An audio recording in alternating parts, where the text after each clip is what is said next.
Greetings, everybody. Even though we just lost like half of our crowd, according to the intranets. Oh shit! There's my warning. Forgot to take the warning down. Yeah, Scotty doesn't know. That's Scotty Mendelson. Good afternoon, good evening, whatever it is. Welcome to Midnight's Edge After Dark. I am Tom Connors. With me, as always, is my partner in crime, the producer extraordinaire, Mr. Mike, the Mexican Iron Man. How you doing? Very well, sir. Ready to rock and roll. It's Tuesday night. It's Midnight's Edge After Dark, and it is pitch black here. Yeah, we got snowed on like a mofo. Also with us, speaking of snow, from the Great White North, Mr. Script Doctor himself. How you doing? I'm doing all right. Staying warm. Hope everybody else is doing the same. Yeah. Your future's so bright, you got to wear shades? Sure. I mean, there's a lot of reflection of sunlight off the snow, so yeah, that works. That would be true. And also with us is Jesse Miller of Jesse Miller over at the Crow's Nest. How you doing, my friend? Oh, I can't complain. How are you doing, Thomas? Doing the best I can. And I'm doing better now that our good friend George is with us. George! How you doing? Hello, my friend. How y'all are doing? Mexican Iron Man, Script, Jesse. Great to see you. Hey, lovely evening. Let's talk some shit. Yeah. So how was your holiday, George? It was pretty good, you know, after spending with family. You know, you have some good people, you have some crazy uncles, crazy cousins, you know, but they make the whole event, so it's kind of great. But the downer is it was bloody hot as hell. I wanted cold. Last year we had snow, you know, that freeze. No, I want the snow any day. I want cold, at least to be 60 degrees, but 82 on a Christmas, you can't hold hot chocolate in your hand when it's. Well, that's fair, but like we got you can ice destroy snow your here air conditioners. We got snow the last few I days. set them to 67, you know, so it's kind of odd. Everybody came into the house and they're like, it's fucking freezing in here. I'm like, it's Christmas, you know, you gotta have that spirit. And then the blackout happened. So yeah, how about you? Did you have a good time? Oh, absolutely lovely, man. I spent the Christmas with my son, and it was just wonderful. Great memories. And I cooked a roast. I haven't done that in about 10 years. So I love doing that.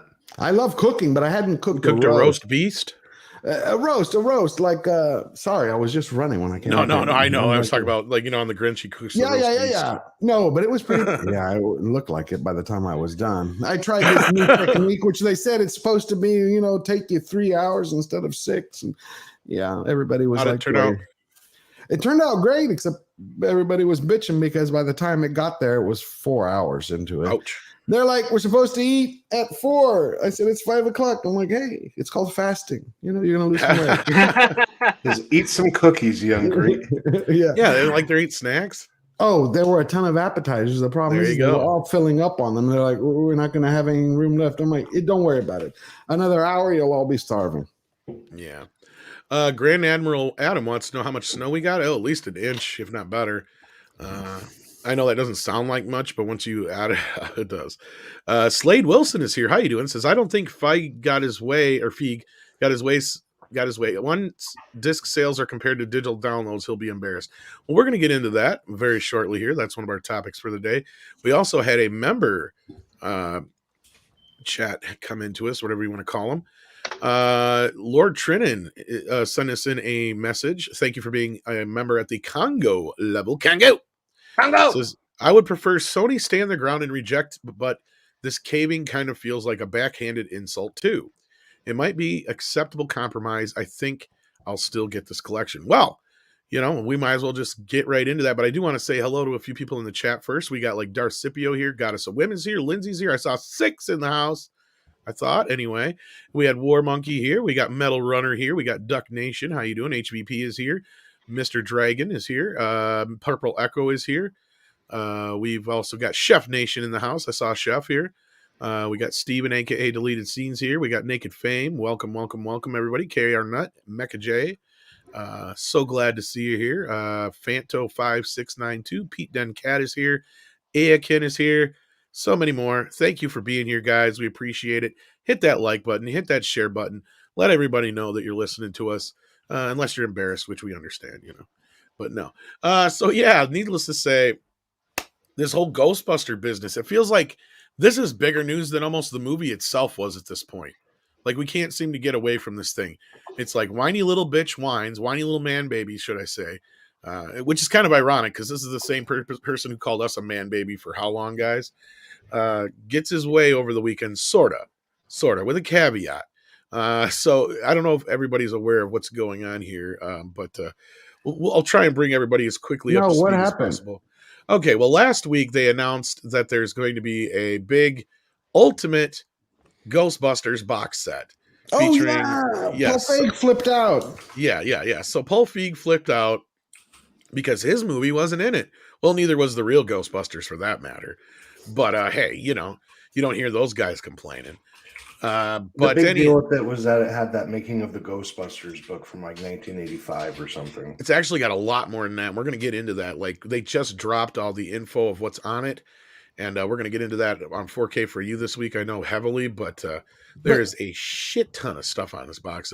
Well, can I ask why? I don't understand why he got upset. His isn't canon. Hasn't that been stated before, that 2016 is not canon? Because he wants that sweet associated. Because you don't think of things like a man baby like him does. Okay. Because he's not bitching because of money, is he? Like, if he's in that box set, he gets a piece of it. It looks like he just cares more about face. Like, well, my understanding is, Script Doctor, he'll probably get residuals, like very small residuals on the digital download side of things. But I'm not even sure that he'll get that because I think it might be actually a coupon write-off. Script might know more about this, though. Do you know anything? Nothing.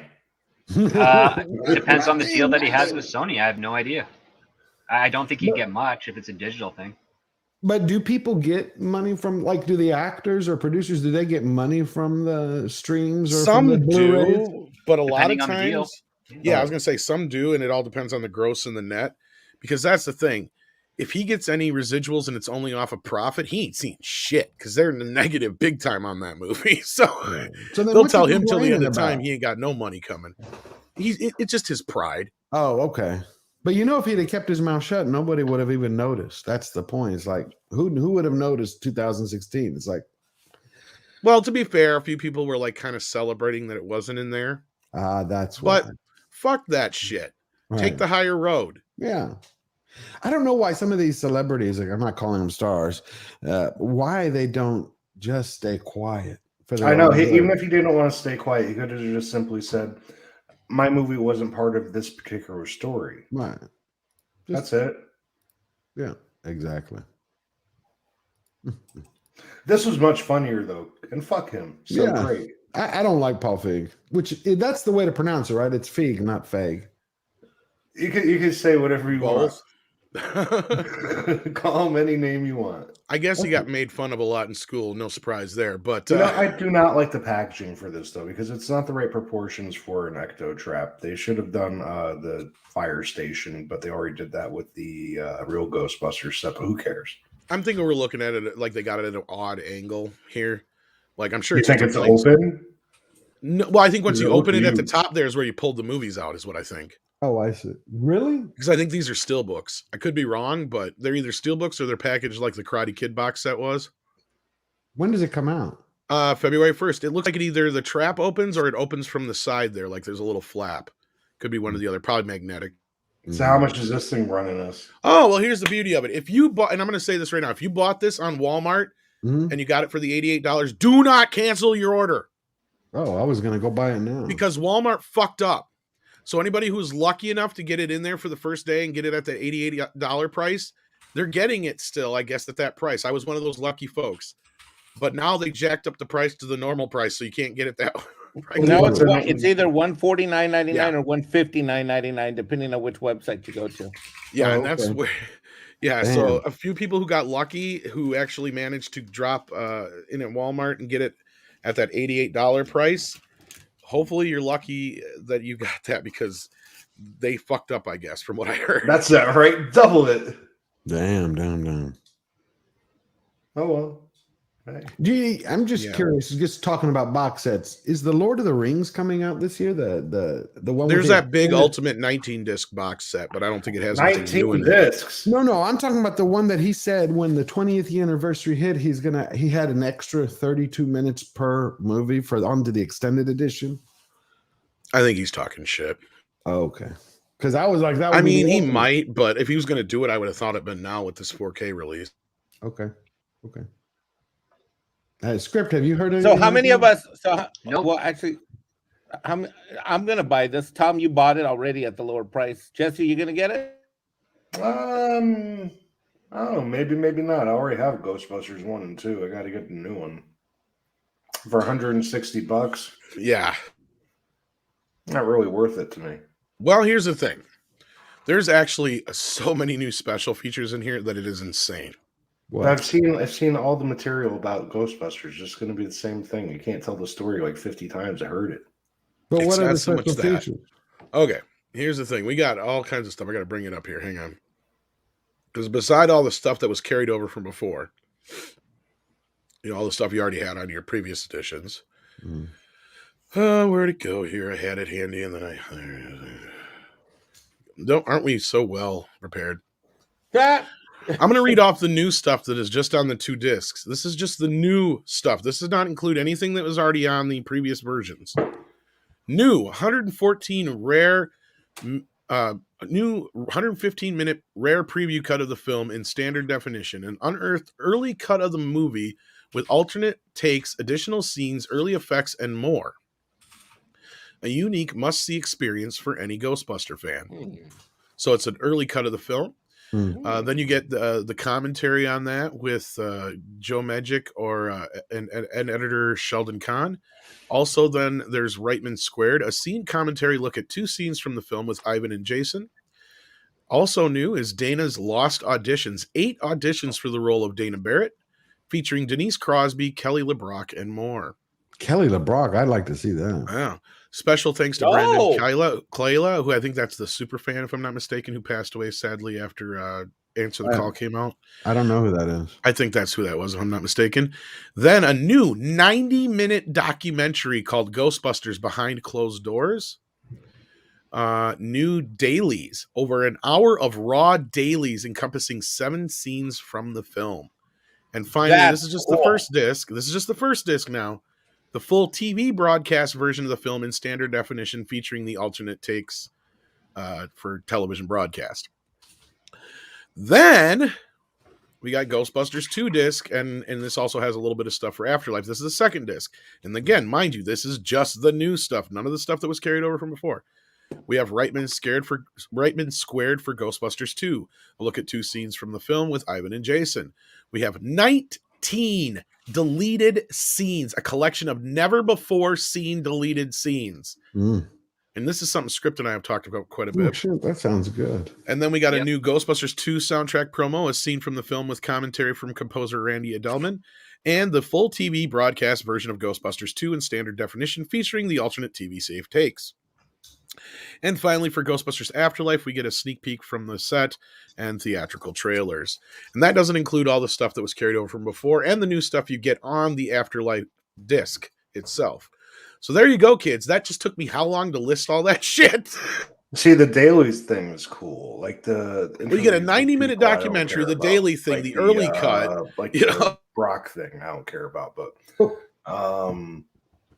yeah, 28 deleted scenes. That's a lot of deleted scenes. Well, Ghostbusters 2 notoriously had a lot of deleted scenes. And, Skip and I talked a lot about those. So it should have the whole thing with possession, right? I'm wondering if it'll have the whole Statue of Liberty scene. What do you think, Script?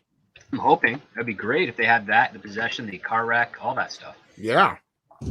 My other curiosity is a new 90-minute documentary on it, but is that going to be any different than Movies That Made Us and everything else? And I'm assuming it'll be in similar vein, but 90 minutes, that's a big deal. And the fact that they're actually broadcasting it as a 90-minute documentary, that means they put some effort behind it.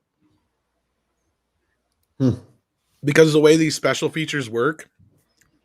I just hope that's not a rehash, though. It's cheaper for them to actually split these things up into featurettes as long as they're shorter than an hour, then it's not considered a documentary and they can pay them less. The fact that they're doing this as a documentary means that they put a little bit into this, yeah. And they probably, since they had everybody together for Afterlife, my guess is they probably, did a really good 90-minute documentary. I'm hoping so anyway, fingers crossed. Well, it's also got all the EPK stuff, so that's the behind-the-scenes footage. Yeah, all that stuff's carried over from before. They had all the EPK stuff before. They had all the videos, all that business. The more I discover about Hollywood, especially learning so much from Script and you, it's like you just said, they can call it a documentary to pay people less. It seems like there's just trick after trick of how to screw people out of money. Yeah, what they used to do is they'll make a everything has to be documentary. negotiated. Yeah, they'd make a documentary and then they'd split it up into 3 featurettes, so it wasn't 90 minutes or over an hour or whatever. So they'd have to pay less, or they could pay less, I should say. Wow. But this is an actual documentary plus all this other stuff I mentioned. So hey, I am sold. Ordering now. So are you going to get Afterlife with this? Yeah. And what are you going to get for that? Ghostbusters 2016. So it's been released very funny. Like, seriously, for Afterlife. Oh, there's a whole bunch of special features on the disc itself. You think anything that will lead us to having a better idea of the future? Maybe. I mean, there's like I think a couple deleted scenes, a couple making of featurettes, things like that.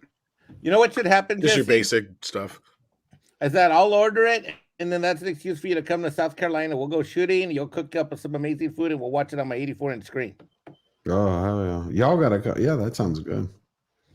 Can we shoot at the golfers? No, we can't shoot at the golfers, Jesse. You stop that right now.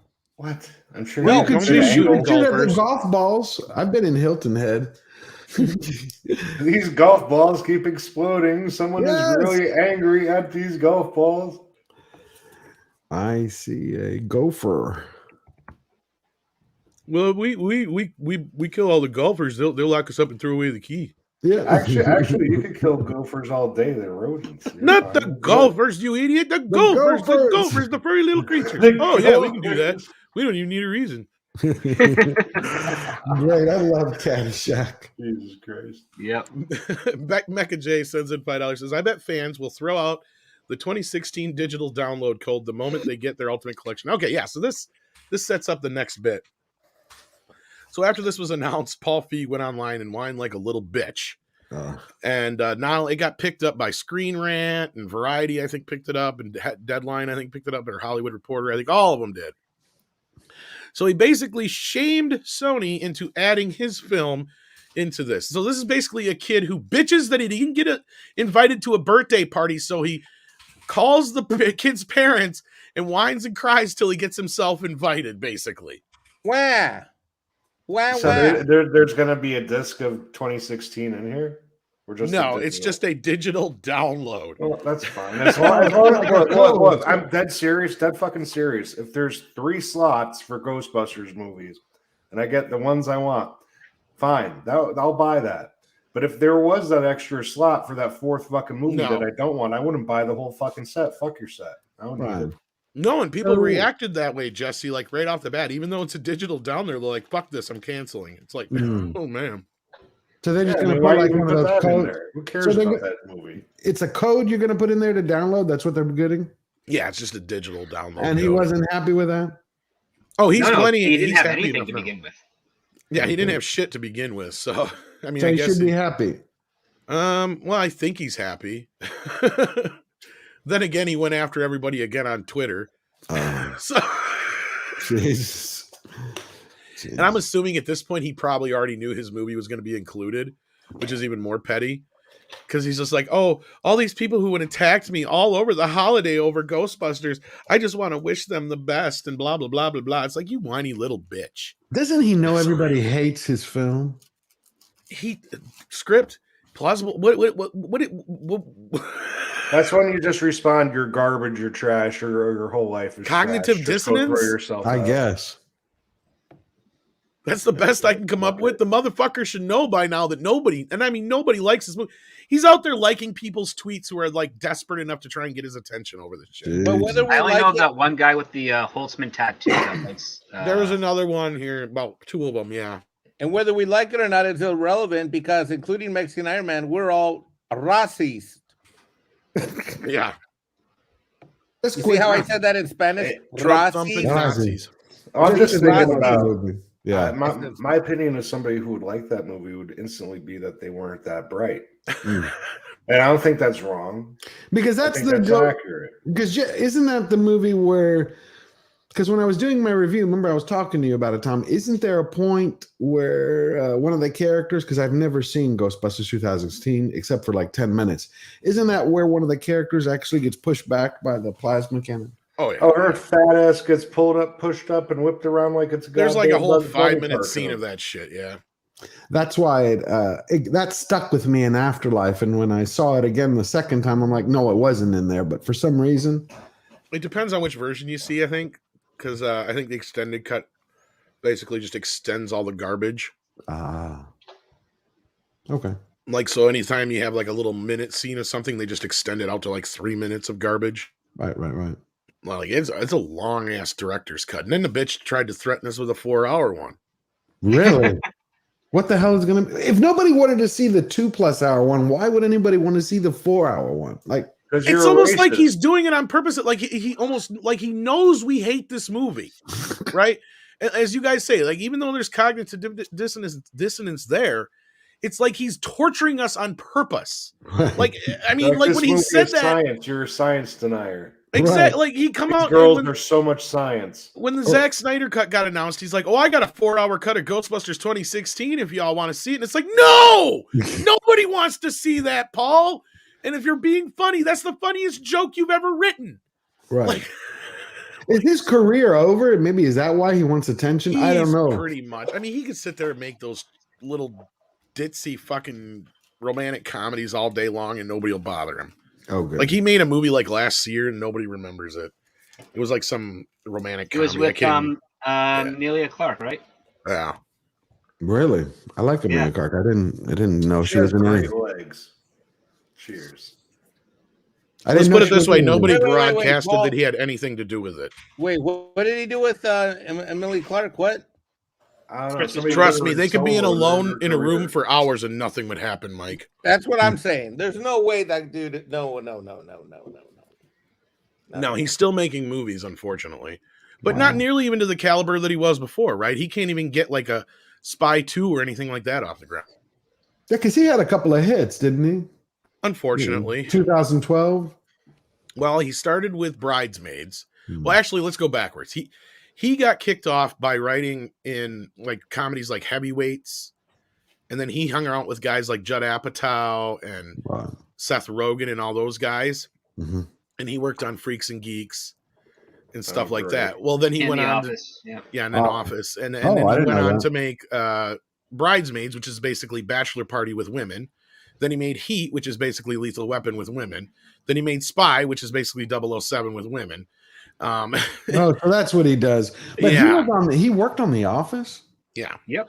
He was a director. Okay, because I'm like, there was some good work on The Office. I'm like... You know what? That's another thing. People love that show, and I don't get it. Like, I like some I of like it. Parks and Rec better. I like what I'd rather. I never saw The Office soured me on Parks and Rec. Yeah, I never saw Parks and Rec.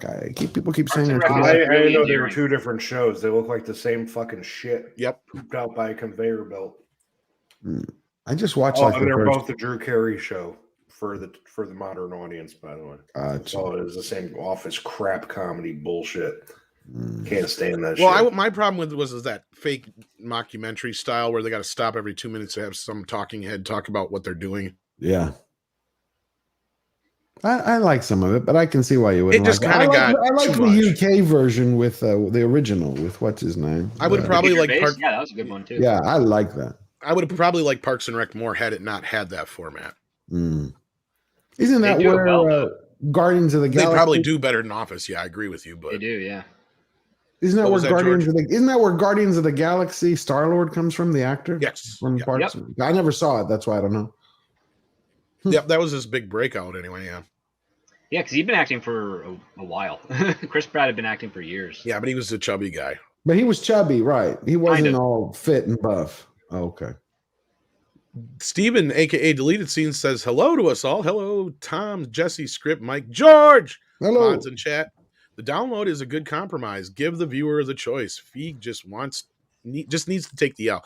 He should have just kept his mouth shut to begin with. He really should have. Or he could have just sidestepped easily. All these Hollywood weirdos need to keep their freaking mouths shut. But they never do. It's like they don't learn. It's like, remember the girl from Cowboy Bebop?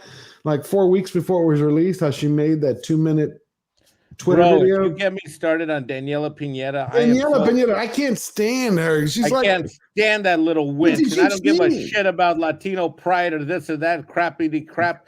Dude, I was done with that thing. You know, George, I actually bought the full set of Cowboy Bebop to watch it before the live action debuted. I saw the anime before. Yeah. I had never seen it before, so I burned through DVD after DVD. It was a little slow for me to get into, but once I was in, I was hooked. And then I was so I was actually like, hell yeah, let's do this thing. And then that little winch opens up her fat ass trap, skinny ass trap or whatever ass trap or whatever, whatever, like not trap. Yeah, she needs to eat she needs a trip to Taco Bell or two. She's a little skin for Mexican Iron Man. It's a little skinny for my taste. But then I was standing to open up her trap and say what she did, dude. Shoving shit in her crevices. I was out that minute of this. Hell, my brother, Mexican Iron Man. Yeah, no, I agree completely. I mean, did you see what she said? What I don't understand is she knows that she has those pictures and they were online. Internet is forever.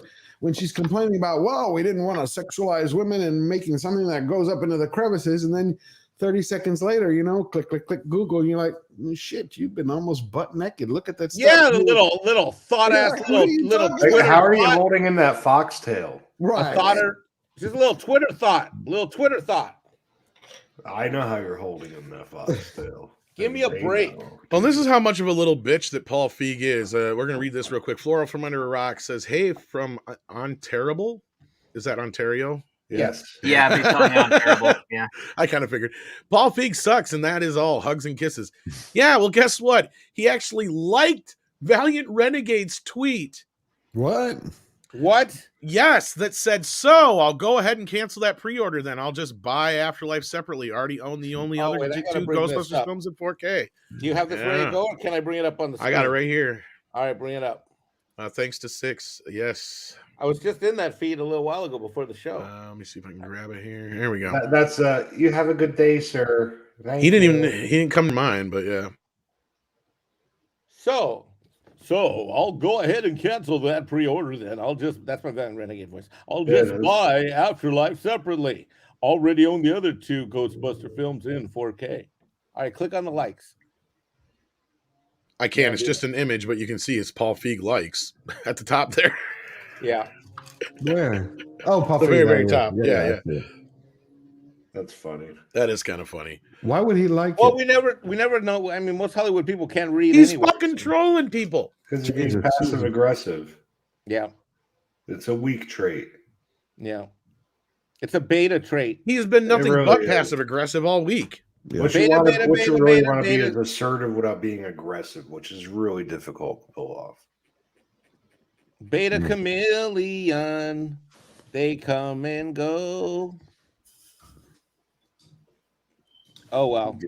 But half the time I think all these fucking people do all this shit just to stir the pot. I'm Are they bored? Are they bored? Yeah, no, well, you know what? It's not boredom. I just think it's a fear of being insignificant because unless they stir the pot, no one's going to talk about them because they what I found about a lot of these entertainment weirdos is that somewhere right behind oxygen and usually ahead of food, these people crave money and attention. Sometimes drugs. Sometimes drugs. And I got to tell you, if given the choice between money and a lot of fame, these weirdos crave attention. Good attention, bad attention, attention. Being irrelevant and having to live in their own skin is like some kind of like disease to them. My boy Fed always said everybody's got a hole inside they're trying to fill. And sometimes it's really unhealthy. Because, if you do crave that attention so bad, what are you willing to do for it? Anything. Yep. It's not good. Yep. It's not self-respecting. Nope. Speaking of the man himself. Hi, Paul Feig. I'm so Just so you know, I'm not one of your people. I am sure that little bitch is listening right now. I'm very sure he is. And I had no idea. I turned on the stream. I just finished loading a video a few minutes ago because I've been out of it for really since Christmas morning. For those of you who don't know, my Christmas tradition is coming down with a typical Louisiana sinus infection this time of year, because we always love to go from 35 degrees and then a day later it's literally 80 with 90% humidity, and it completely kills me. So I apologize. I'm still recovering from this. I don't have much of a voice. But I heard this, I turned this on and I'm like, you've got to be kidding me. So I missed this because the Twitter feed has kind of been blowing up, I guess, since I posted that. It's got like 100 likes now. Yeah, you scroll through and you're like, hey, wait a minute. What the fuck? No, wait a minute. I did not see that Mr. Feig was one of the thumbs up on that video. So thank you, Paul. Glad to have you aboard to be a fan of Valiant Renegade. There's so many who are, and we'd love to have you, sir. Maybe you can learn a few things. Please like and subscribe. Yeah, there you go. So that's interesting. Well, I guess I know what we'll be talking about a little bit more tomorrow night on 4K for you. Yeah, well, we'll definitely be getting into a lot of the details. Like, you heard me just list the details earlier. My God. Oh my God! You know what? If he likes Valiant, then you know what, Valiant, we should invite him to like your first live stream that we're going to do in January or February. Well, here's my response to it. We'll see what he does. So, yeah, I have been very, very tacitly looking at Twitter the last several days. I really haven't kept up. Yeah. So Mecha J even sent us a super chat to let us know about it. But yeah, we already did, Mecha J. But thank you for that and the support. We appreciate it. But yeah, that's kind of funny. Adam Wolford is here as well and says, you know what? Can we count on how many codes that has been redeemed and see how popular it really is? I bet it isn't 1,000 people would do it. They would never let us know. I highly doubt it. Munchkin says, hello, man. I own the first 2 seasons of Cobra Kai on Blu-ray. Do you think Netflix will ever release the others? My completist brain needs them. Well, you're lucky you even got them on Blu-ray. All we got is crappy DVDs here because Sony refuses to release them on Blu-ray for some reason. I'm hoping they're just waiting until the show's done and they'll just do some massive 4K box set. Oh my God, Willie Woodward has a great comment. It says, because the show was done in 4K. What's that, Mike? It's that Willie Woodward comments in the chat stream. He's one of our richest. What if Feige is fangirling VR in his mentions? After all, VR does have a buttery smooth voice. Could be. He could be crushing on you, VR. Could be. I'm sorry, Paul. I'm a happily married man to a woman. I don't swing that way. I don't begrudge you for it, but that's just not my cup of tea, man. But thank you for the support and God bless. According to Morgan King, you can get the collection right now at Best Buy in Canada for $99.99 and $105.99 with shipping. Grab it while you can. Yeah, it's a good deal. Did you hear about that too, Valiant? Those who were lucky enough, like myself, to order it on Walmart early enough, they got it for a decent price now, and Walmart screwed up and put the wrong price up. I hadn't seen that one. I think I had pre-ordered it on Amazon, and we talked about this last week, because I've got the first 2 Ghostbusters movies already in 4K. I have, Afterlife was what I was after, no pun intended. I actually do have a digital copy of Ghostbusters 2016 already, not by my own choice, as I think I mentioned on last week's 4K for you. So you and a lot of people do, actually. Well, yeah, basically anybody, for those of you out there that don't know, anybody that's signed up for a Sony Movies account, so like Tom and I are big Blu-ray, DVD, we're physical media collectors. Signing up for a Sony Movies account some years ago, like this is 4 or 5 years ago now, when you bought movies and you had digital copies. Yeah, it was when the movie was still actually new, actually. Yeah. Yeah. And when you signed up for a Sony Movies account, they gave you 5 digital titles for free. You got to pick, I think, 3 of them from a limited catalog, but one of the 2 that were forced upon you was Ghostbusters 2016. So it's actually in my library, and I can tell you, I don't think I've ever hit play on it once. I hope he gets a nasty fucking phone call from Sony being like, bitch, shut your mouth. You're losing us sales. I think the story was more disappointing to me that Sony caved in on it based on ostensibly a tweet or something. I mean, or maybe it was always the intention to have the digital copy in there. It was because he publicly fucking shamed them. Let's be real. He had no support. He got ratioed to fuck. And then they're sitting there like, they gave him a fucking consolation prize, basically. Like, yeah, I think that's what it was. Yeah, we'll put in a code for a digital copy. I thought it was kind of funny. Now look. I don't know if you heard the beginning of the show. I basically compared it to when a kid doesn't get invited to their birthday party, so he calls the kid's parents and gets himself invited. No, And then I he didn't wonders catch why that. But everybody doesn't want to hang out with him, and now he's acting like a little bitch. I didn't hear that part, but that's a good analogy. No, I literally queued the show up not 60 seconds before you ran into that tweet, and I was like, "Holy crap! Here's timing." Okay, let me jump over here and jump. Yeah, Six actually alerted me to that. Well, thank you, Six. I appreciate that. That is hilarious. I might actually. I saw have your to, original tweet, but I didn't see that he had liked it until she sent it to me. But I didn't either. Like I said, because I'm not a big. I wonder if it was Twitter an accident. aficionado. Because I didn't see him liking anybody else's negative tweets. You know what? I honestly can see it being a legitimate like that he proactively He's did trolling. it. Exactly. I think he's trolling. I think he saw because I think in his opinion, he thinks that I'm Oh, one go of sort these. your socks. Yeah, I'm an alt-right cave dwelling. I live in mom's basement or whatever. I'm whatever. I have no idea. No, But you don't. No, I don't. But this is what I think he believes, because I've had enough experience on social media over the last 10 years to realize how a certain element of society, projects themselves onto the other half of society out there that are just trying to be normal people going about their daily lives. We like what we like. We don't like what we don't like.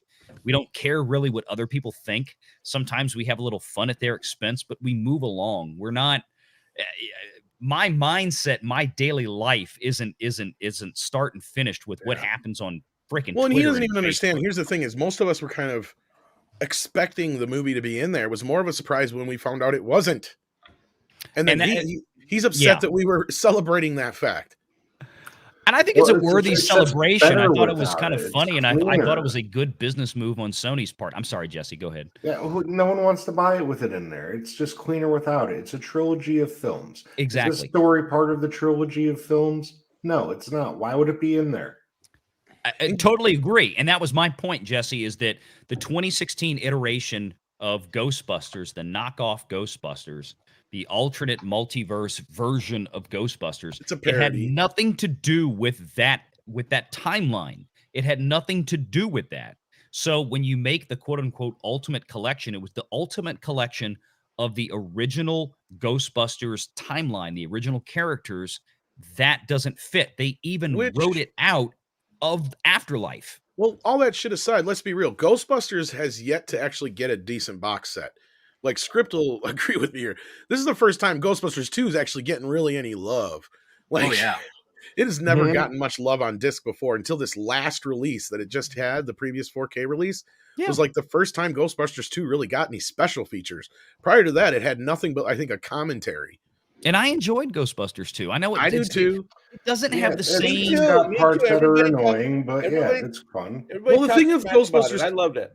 The thing with Ghostbusters 2 is, I don't know if you guys agree with me or not, but like, to me, it's more of the time that it came out and the memories attached to that summer than the movie itself, right? Like, it was, because that was the summer of Batman, but like, there was that little, my little group of friends that before Batman hit, like, Ghostbusters was still it. From like 1985, 86 on, when that series dropped and those toys finally hit shelves, like, it was like, fuck He-Man. Like, I mean, I think that's where that joke came from in the second film, was because it was that point that Ghostbusters overtook He-Man as the top selling boys toy. That's a good point. And because I went from, like I said, my childhood goes He-Man, Ghostbusters, Ninja Turtles. That's the 80s for me. Yeah, very much so. Exactly. That was the same thing for a lot of kids. Yeah, who are you going to call? He-Man. Yeah. And then at that time, which was ironic, is that Ninja Turtles were taking over Ghostbusters' place at that very moment. And then I became an adult when I didn't give two fucks about Power Rangers. Exactly. Yeah, that's where my cutoff was Power Rangers. But Dash Fat Bastard, hey, long time no see. How you doing, friend? Says it's an artist thing. Why you didn't get my Ghostbusters because my video was compromised. He's not my shit, pal. You know Zack Snyder. Sorry, I should have quit before then, but the parentheses were still there and didn't quit. I was doing him as Cartman because that's what he reminds me of right now. Little bitchy Cartman trying to get his fucking way. Well, you know what? Once again, it makes no sense for them to be there. And you can't even argue that without Afterlife, they're with somewhere in the same universe because you fucking killed Bill Murray. Jesse, you are missing out on the Dan most important Aykroyd thing. is driving a cab. Jesse, you're missing out the most important thing in Hollywood. The Fifis factor. And the rotten vagina factor. Well, there Damn. was a queef joke. Etienne Well, you know Felidoro what? I've is here. seen Melissa McCarthy, and she has nothing to brag about. Etienne Felidoro is here and sends us a member chat and says, I hope you don't have their hopes up after Spider-Man. Tabletop RPGs are getting destroyed by Wakosos right now. Nothing we love will be good.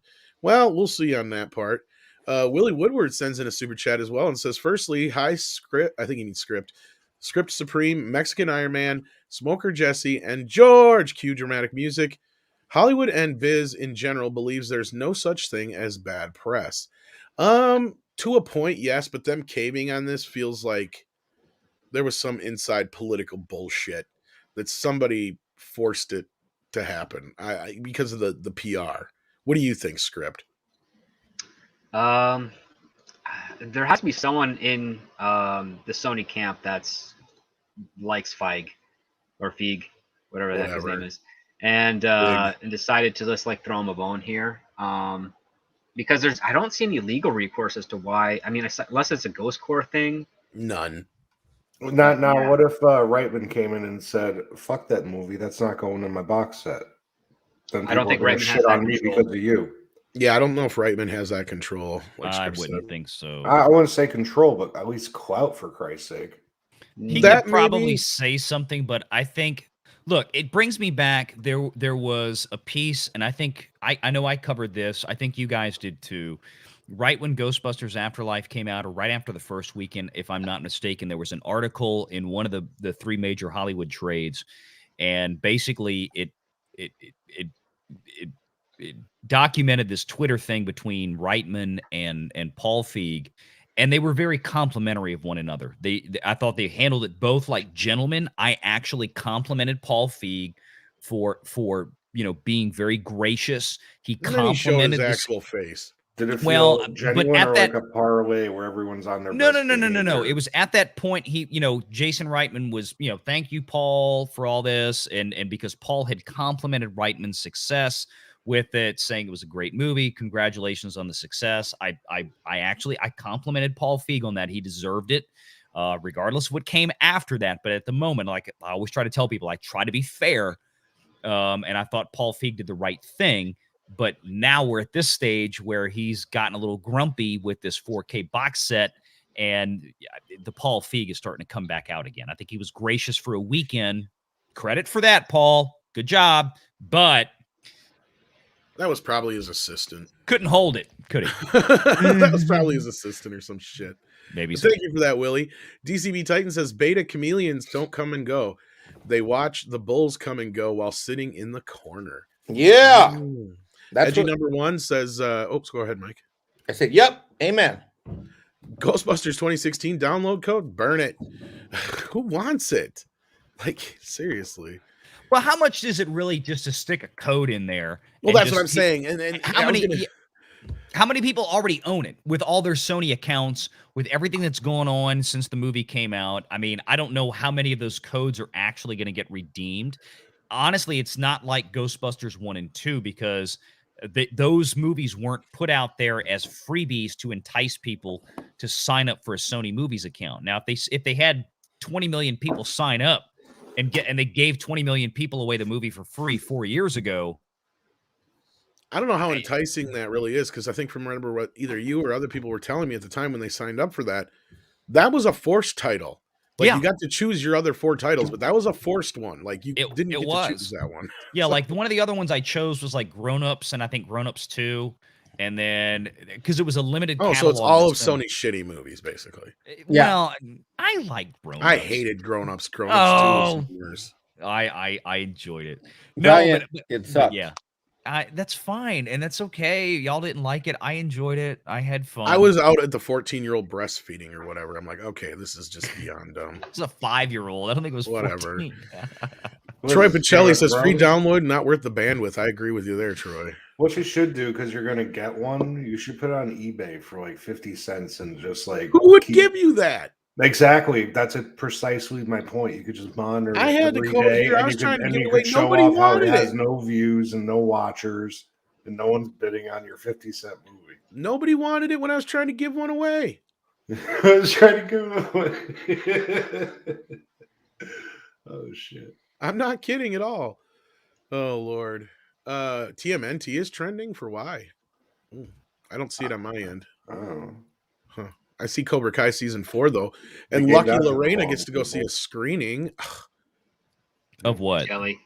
Cobra Kai. Oh, dang it! I know some people got to go do this, and I'm like, why? Where was The my free fuck, ticket? right? It's like seriously. You I've been toting this show since way back when nobody even knew what it was. I know, and I just Yeah, but finished you're also watching. on the internet talking shit to one of their people. Now, The fuck Paul Hollywood Feig. people.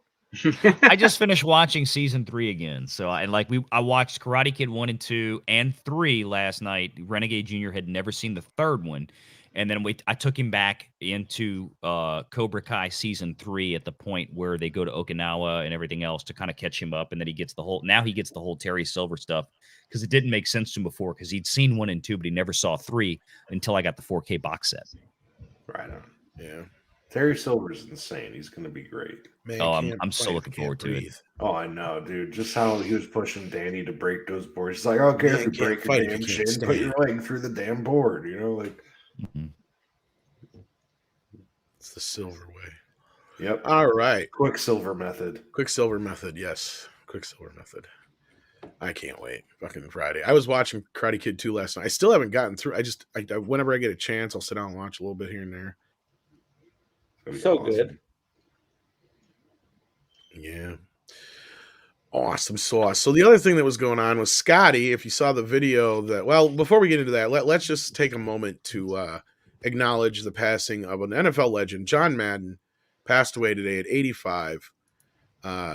Everybody knows who he is. Anybody who's ever played a video game, listen to sports, you know the name Madden. He's synonymous with football and video game football for that matter. So he's crossed over into the nerd territory because of that, I would imagine. So he will be missed today. A lot of people are talking about him online, and yeah, a legend not only as an announcer but also as the head coach of the Raiders during one of the greatest football dynasties in the history of the NFL. The Kenny Stabler era. The Kenny Stabler era. I mean, it was, the guy was just something else. He really was a legend. He will be sorely bigger than life missed. personality. Yeah. Oh, absolutely. Absolutely. He's going to go down in history. I hope they give him an entire wing in Canton, Ohio at the National Football League Hall of Fame. I would think. You know, it brings up something, though, because my friend Chef Carolyn, she said that she thinks they should stop making the games now out of respect. Do you think that? I pretty much thought I already thought they did. I thought they were just releasing the same game over and over for the past 20 years. So. True that. With well, they updated with graphics and new players. I suspect that if I know EA and how they I think it's EA that does those games. They probably have a contract with Madden that will survive the grave. It's probably with his estate. And look, if I'm John Madden's estate, I want that contract to continue because all they're basically doing is he's probably made more money off those games than he has ever anything in his life. Hundreds. I mean, orders of magnitude more money than he ever did as an NFL coach, especially you're talking about 50 years ago. Yeah, I mean, it's absolutely. I mean, there's no reason to walk away from that. That's tens of millions a year. I remember when the Madden games first came out. There was big competition back then. Wasn't it 96 or 97 was the first year Madden came out, I think? Or maybe it was 94. I can't remember. Yeah, the first one was just called Madden Football. It didn't have a year. It was early to mid 90s. I mean, before that, the only thing you had was Tecmo Bowl. Dude, you had on the NES. Games named High School Football and shit like that. Basically, yeah. So he will be missed. But yeah, so Scotty Mendelson decided he was going to say some stupid shit the other day. And we talked a little bit about this on Midnight's Edge in the morning. But I really wanted to get some more feedback on it from people. His whole convoluted idea that just because, there was this drop over the second weekend for Spider-Man No Way Home that somehow Eternals and Shang-Chi and The Last Jedi are somehow no longer a failure. I don't know how he equates this, but Yeah. But Spider-Man also made like $1 billion though. That's he's basically comparing like Spider-Man sharks to umbrellas is what I said the other day. They took all the money right? at once. And there's still people going to see that. So what I loved in Andre's get back to the corner. What I loved in Andre's video was he was like, there's comments that are like, you guys need to let The Last Jedi go. And it's like, he's the one who won't let it go. I'm not talking about The Last Jedi. That's the thing, is anytime we make a video that remotely talks about The Last Jedi, 9.9 times out of 10, it's because someone brought it up like this asshat here. You know what people have been talking about more than anything the last month? Christmas Vacation and Die Hard, okay? Yeah.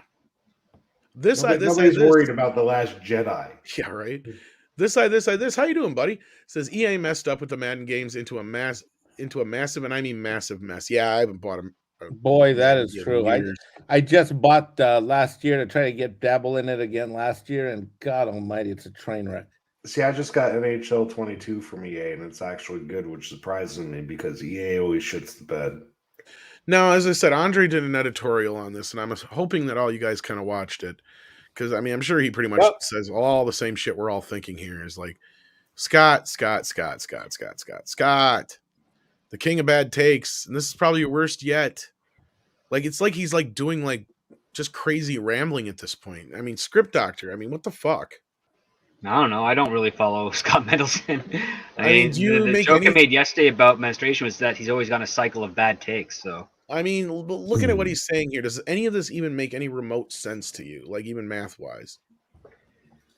I can barely read it, but at the same time, no, it doesn't, because you have to take into account normal adjust. I mean, it's one thing. It's like if you have a low weekend box office and you have a steep drop of say 50 to 60%, that's pretty bad. But if you have a massive weekend box office and then you've got a drop of like 60%, that's still good, because you have to realize that the massive amount is still there.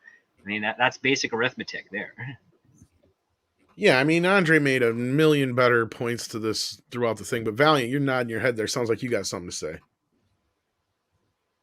Yeah, well, yeah, I mean, and it took me forever to do the video tonight because I had to keep coughing between takes, but this was basically it. One of the things I ran into was this whole Scott Mendelson stuff, and I didn't spend a whole lot of time on it because I don't care. The thing with Scott is, and again, to be fair, I give the man credit because as a Hollywood insider, quote unquote, he does a lot of good work in terms of some of the data points that he gets, like some of the financial information, the production budgets. There have been some. Now he's gotten information on movies that, the Deadline and Variety hadn't gotten in terms of like marketing budgets, things like that. I'm talking about actual metrics. What I don't like about Scott is when he goes off into tangents and he kind of does these editorial type pieces like this. So this is where Scott and I will deviate. And this is just horseshit because it really doesn't take into account a lot of context. Right. So to say, just as Script just said, is right on accurate. This 54% drop for Shang-Chi versus what Spider-Man had. Well, there's been no other MCU title in the history of the MCU that has ever come out over the Christmas holiday frame. First of all. He tries to compare it to Star Wars movies. I'm sorry, that's something else. A sequel trilogy that was a 3-part movie, 3 movies. Yeah, that's where I said he's comparing sharks to umbrellas. At this exactly. Point. It's apples and oranges, and the whole 54%. It's not even apples and oranges. It's more like apples and potatoes. But it's also during a pandemic, and he's not considering the impact of that. Well, no, he's really not. And I mean, Spider-Man, we've had new things come out at this point. Yeah, I know. I thought about this too. Hi, I'm Scott Mendelson. I have diabetes. I have diabetes. Yeah, I know. I'm Scott Mendelson. I have diabetes. Right. So, right. But yeah, we that all plays in. But here's the thing: Spider-Man, at the end of the day, is gonna turn a profit. Oh, it already has. Exactly. Shang-Chi didn't. And I'm sorry. is that here's the other thing. Shang-Chi started with what, $71 million opening weekend, $74 million. That's the thing. Spider-Man has made more in like 1 or 2 days than any of these movies have made in their entire fucking run, sans Last Jedi. That was my point. What is the purpose? Oh, sorry, Valiant. I was just trying to find out. So what is his purpose? Why is he simping then for Shang-Chi? What position is he trying to defend? His position from the beginning? He's trying to make himself look better. I don't know. I think Shang-Chi to understand the mindset. Like, what is his goal? This is salve for his tortured butthole. Shang-Chi was one of these films that Marvel put out that, you know, like Kevin Feige did with the Eternals. Everything they promoted about this movie when it started was not about the movie itself. It wasn't about the quality of the script or the storytelling. It was diversity and representation. It was the first ever. All of it. It's like, that's all great and good. That's wonderful that you want to do that. At the end of the day, I don't give a shit. Right. Tell me how good the movie is. Tell me what the story is, and if it's a good story to bring people in. Yeah, and it's one of the, if you go back, the most popular video I ever did on YouTube for some bizarre reason was proclaiming Shang-Chi was going to be a financial failure after its opening weekend. And people are I still had people this weekend coming back on that video, chiding me in the comments that didn't watch the video, that were bringing up points that had nothing to do with the financial reality of it. I think Scott, at the end of the day, is kind of one of these people on here that can't get off this boat. And it really doesn't matter. But Valiant, what do you think? Why do you think? What's your gut tell you? Why do you think? Because he's done this before. I've read Mendelson for a while. Why do you think he's sticking? He keeps bringing up every few articles this Star Wars Last Jedi debate. It's like, was he humiliated back then? I mean, did he feel like he didn't have his finger on the pulse? Yes. It still is. Yeah, him and the entire media complex are still holding that grudge. And I am so sorry, Goddess of Whim. I missed this super chat earlier. Mr. H Reviews noted that he didn't even say thank you to Sony, which is another thing that was brought up here. And so sorry about that, Goddess of Whim. It jumped on me and I absolutely missed it. And I did not mean to at all. So I'm really sorry about that. And let's see. Sony actually caving makes Feig look worse. I don't think we got this one either, Dash Attack. And I'm so sorry about that. It was a little patch here that I missed. I apologize so much for that, and I don't mean to miss any super chats whatsoever. That is definitely an oversight on my part, and I should be flogged endlessly for that. I apologize, but no, yeah, him and the media complex, they're completely they've got to protect that narrative, right? That The Last Jedi was actually a hit and people actually loved it and all this bullshit. It's the same thing with Paul Feig, right? Right. Like, it's this cognitive dissonance that they have to be right. They can't be wrong. They can never admit that it was a failure. Even though Scott has written several articles that pretty much make a point about how much of a failure The Last Jedi was, he still has continuing to just beat this dead horse. Right, but again, it goes back to the Feig argument. I didn't mean to interrupt you, Valiant. Sorry, I was going to say it goes back to the Feig argument. It goes back to the Feig argument where if he would just keep his mouth shut, he wouldn't make, in Greek we say it azili, he wouldn't make a fool of himself. No one would realize this. Mendelson, every 4 or 5 articles, he brings up The Last Jedi. Look, we were right about the last. No, you weren't. Look at Rise of Skywalker. I know, but you want to get to the heart of understanding something. His obsession with what? He wants to say, he wants everybody to say, oh, hail Mendelson, you were right. What? That's not going to happen. Because look at Shang-Chi. Yes, it had a 54% drop. Oh, it's even more impressive. Really? Did it make money? Did it pull off what No Way Home did and pull in $600 million worldwide in 3 days? No. Did Shang-Chi, this is 2 points I made in the video I did tonight. Did Shang-Chi have any competition for 30 days in the box office? Right. No, you're right. It had none. There was literally nothing else for people to go see in the theaters for 30 days. Then Venom came out. Venom Let There Be Carnage came out. And within 14 days, it had James Bond and Dune up its ass. Venom still managed to pull in $500 million globally to this point. Shang-Chi is still at 430. That movie was terrible. I'm sorry. And I pointed out in our broadcast yesterday, which caused Andre to tweak the video a little bit, which was basically Scott's actually not doing any favors for Kevin Feige. In fact, if anything, he's given Chapek more reason to go, come to my office. We got to talk. Okay, I'm glad Spider-Man made all this money, but what the fuck's your excuse for Eternals and Shang-Chi, motherfucker? Yeah. Well, here's the other side of this. And I was going to just leave everybody with this one thought and one question, because this is the question that matters. Scott, I hope you're watching, because I want you to answer this question. Okay? This is the important point. You want to talk about The Last Jedi? Let's talk about The Last Jedi. You want to say in your article that this was an online-only fan revolt, that it wasn't really in the real world? Okay, buddy.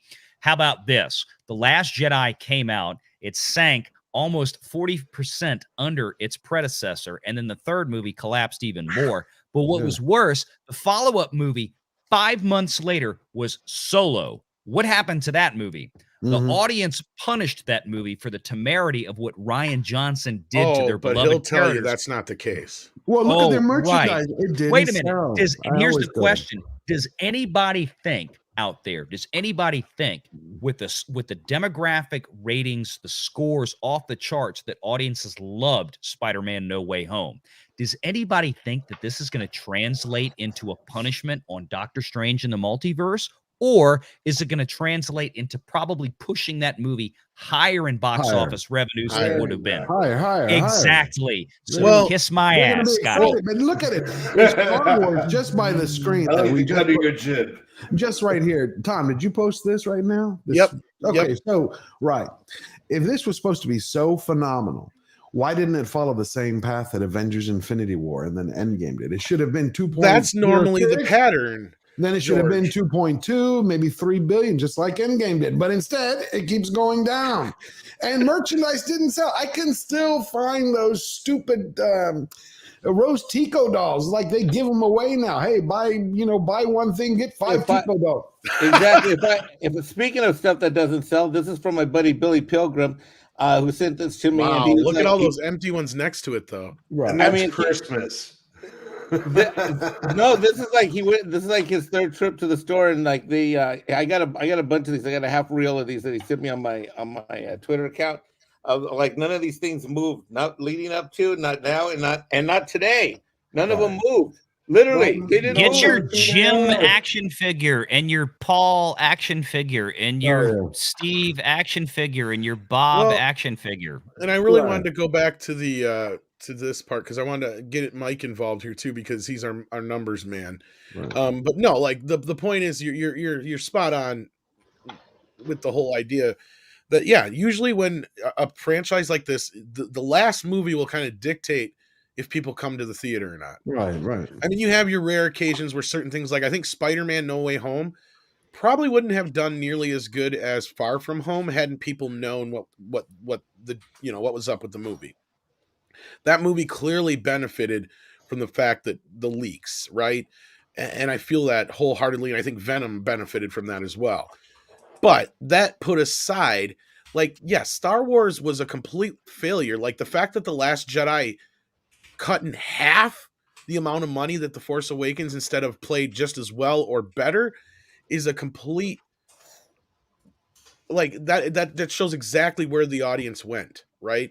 Like, because even go back, like any movie where, you have a situation where a sequel will make a little bit more money than the last one, even though that one's not the one most people like, that's because that previous movie pushed those sales up. Mm-hmm. So generally, like when you see a decline in sales, that means that whatever you did in that last movie is turning people away. We saw that with like Transformers and some of these other franchises where it's real easy to kind of pinpoint where shit went wrong, right? And The Force Awakens drove enough people away. Word of mouth drove even more people away after the first weekend of Last Jedi, because Last Jedi had a huge opening weekend, much like Spider-Man. But it didn't have legs. It didn't have legs, and what it also didn't have is you had the amount of money that Spider-Man was making on the daily basis, I bet, in comparison. And this is one of the things we talk about too often. I mean, one of the things we have to talk about is how a movie's performance reflects to how the market received it. Like in Spider-Man, people are liking it. I've seen it a second time. I'm gonna see it a third time probably this weekend. Maybe with Paulie, I don't know who, but I'm going to see it again. I'm going to see it for the third time since it came out. And it's anticipatory value. There's a concept in accounting and finance and business called goodwill. Goodwill is a significant part of the value of any asset, of any property, of any fandom.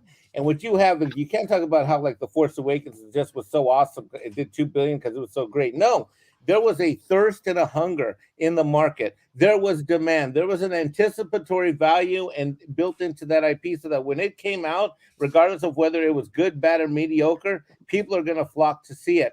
Now, that momentum with something like what we just saw with Spider-Man can carry out. I think, Tom, you have hit the nail on the head with your comment about Venom, because with Venom was not the greatest movie ever, but it was a fun movie, and it definitely helped create anticipatory value for this, combined with a little leaky, and a little speculation that was done here, there, and everywhere, including channels that we're on.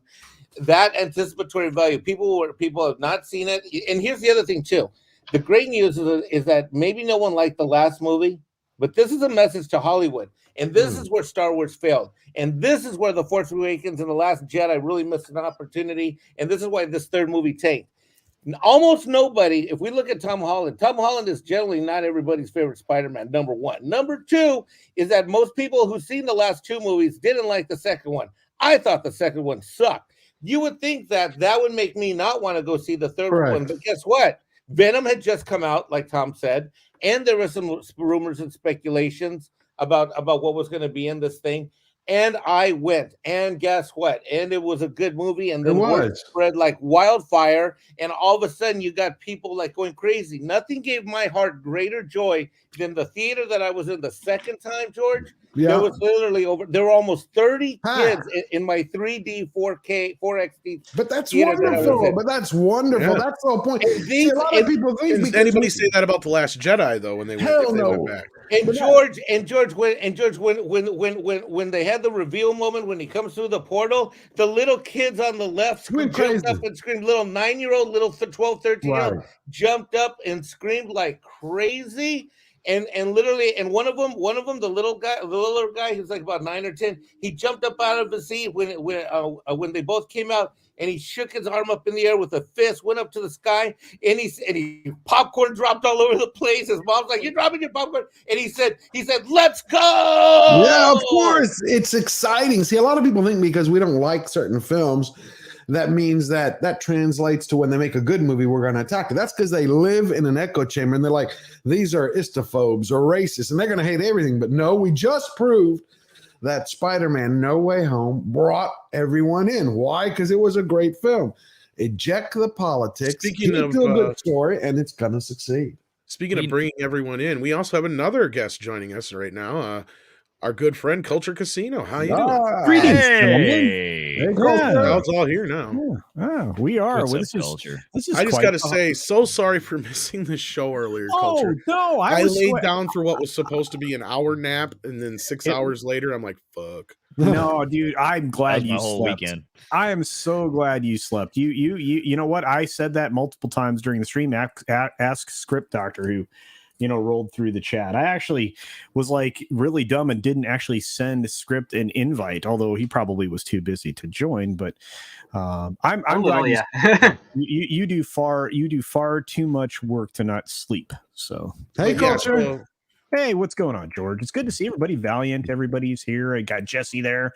Jesse's been playing video games like 24/7, and Mike is scheming, guys. Mike is scheming. I'm going to tell you, he's scheming. He wants Paulie and I to suffer through Picard. Well, speaking of Mikey here, you got up on screen here. Now, can we compare this to I'm curious, Did Spider-Man get like the highest grossing Tuesday, Wednesday, Thursday? Because this is huge fucking numbers for the middle of the goddamn week. We absolutely can take a look at that. Outside of maybe a Thursday, which I could see something else premiering like Endgame maybe. Because I know as far as its premiere, it was right behind Endgame. I mean, do you want to compare this to pick a movie? I mean, do you want to compare this to Last Jedi? I mean, let's do Endgame because that's kind of where it's actually playing right now. All right, give me a second. Talk amongst yourselves real quick. Stand by. So Culture, did you have an awesome holiday? I hope. Oh, of course, yeah. I was quite chatty about it on my own stream on Christmas Day. I got a chance to hang out with family. It was uneventful in just an amazing way. Great bunch of humans, and and then of course an amazing chat. Just hanging out with me for during Christmas Day. And then of course, you know, I like to stream, I like to hang out with people. So it's been lovely. Christmas was great. And the boss's computer, we just put it through its paces. So pretty excited for that. We got, you know, her desk is nearly finished. As soon as there's not so much humidity in the air, I'll be able to finish staining it, and I'm stoked, man. We're ready to go into this next year in a big way. Nice. So, yeah. We got Magician Sapphire. I'm so sorry, I said Magician Sapphire with $10. Thank you so much. It says, ladies and gentlemen, Scotty don't. Scotty doesn't know. That's right. That was the warning today too. Scotty doesn't know. Scotty doesn't know. I did her on his birthday. So to answer your question about the non-weekend related data, Yes. So if we want to look at, say, their Monday, Tuesday, Wednesday, Thursdays, they're basically hovering at about 30 million to 37 million. Then when we go into the second week, well, look at this Monday, it's at 24 million. If we want to compare that again to the, let me move this over. Sorry about this little formatting. No, that's all right. Fixing that now. And now, to be fair, this wasn't really technically over a holiday week either, so we got to keep that in mind. But as you're seeing here, just by glancing, Spider-Man's actually doing better than Endgame was during the week. Really? Yes, absolutely. If you look at this, we're comparing apples to apples. In the first week, the Thursday did 21 million, 25, 33. When I go back here, 31 on the well, no, I'm sorry, let me go back here. It's Monday 37, 31, 27, 29. Yeah, and Spider-Man was averaging closer to 40. But you think that's because everybody, there was a dearth of great movies, and they were excited after Ghostbusters. After Look, we got a couple things happening. One of them too is Endgame. Endgame had the benefit of being in about 300 more theaters for a very long run. It had a contractual run. It didn't drop to 40. It didn't drop 400 theaters off the map till it was already out for about 3 full weeks.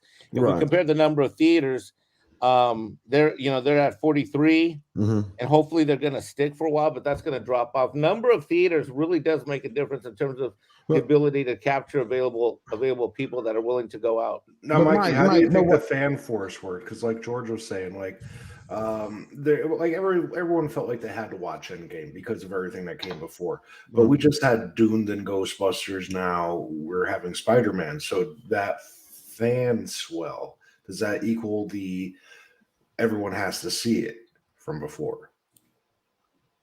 I think we're talking about two different things, in my opinion, because Avengers Endgame was the end of a basically more or less 20 movie saga that anyone who was invested, whether you were an Ant-Man fan or not, whether you were a Iron Man or a Captain America guy or a Black Panther, however you came into the fandom and however you decided to stay in, whatever kept you glued to it, because I wasn't a big Thor guy. Did I see the movie? Sure, but I generally didn't like any of them.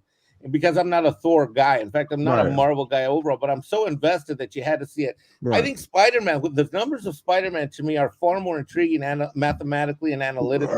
If I were a financial analyst on staff at one of these studios, I find it interesting because what I find is that whereas Avengers Endgame, people are sort of compelled to see the end to a long journey, in Spider-Man, this is a choice. I mean, look at me.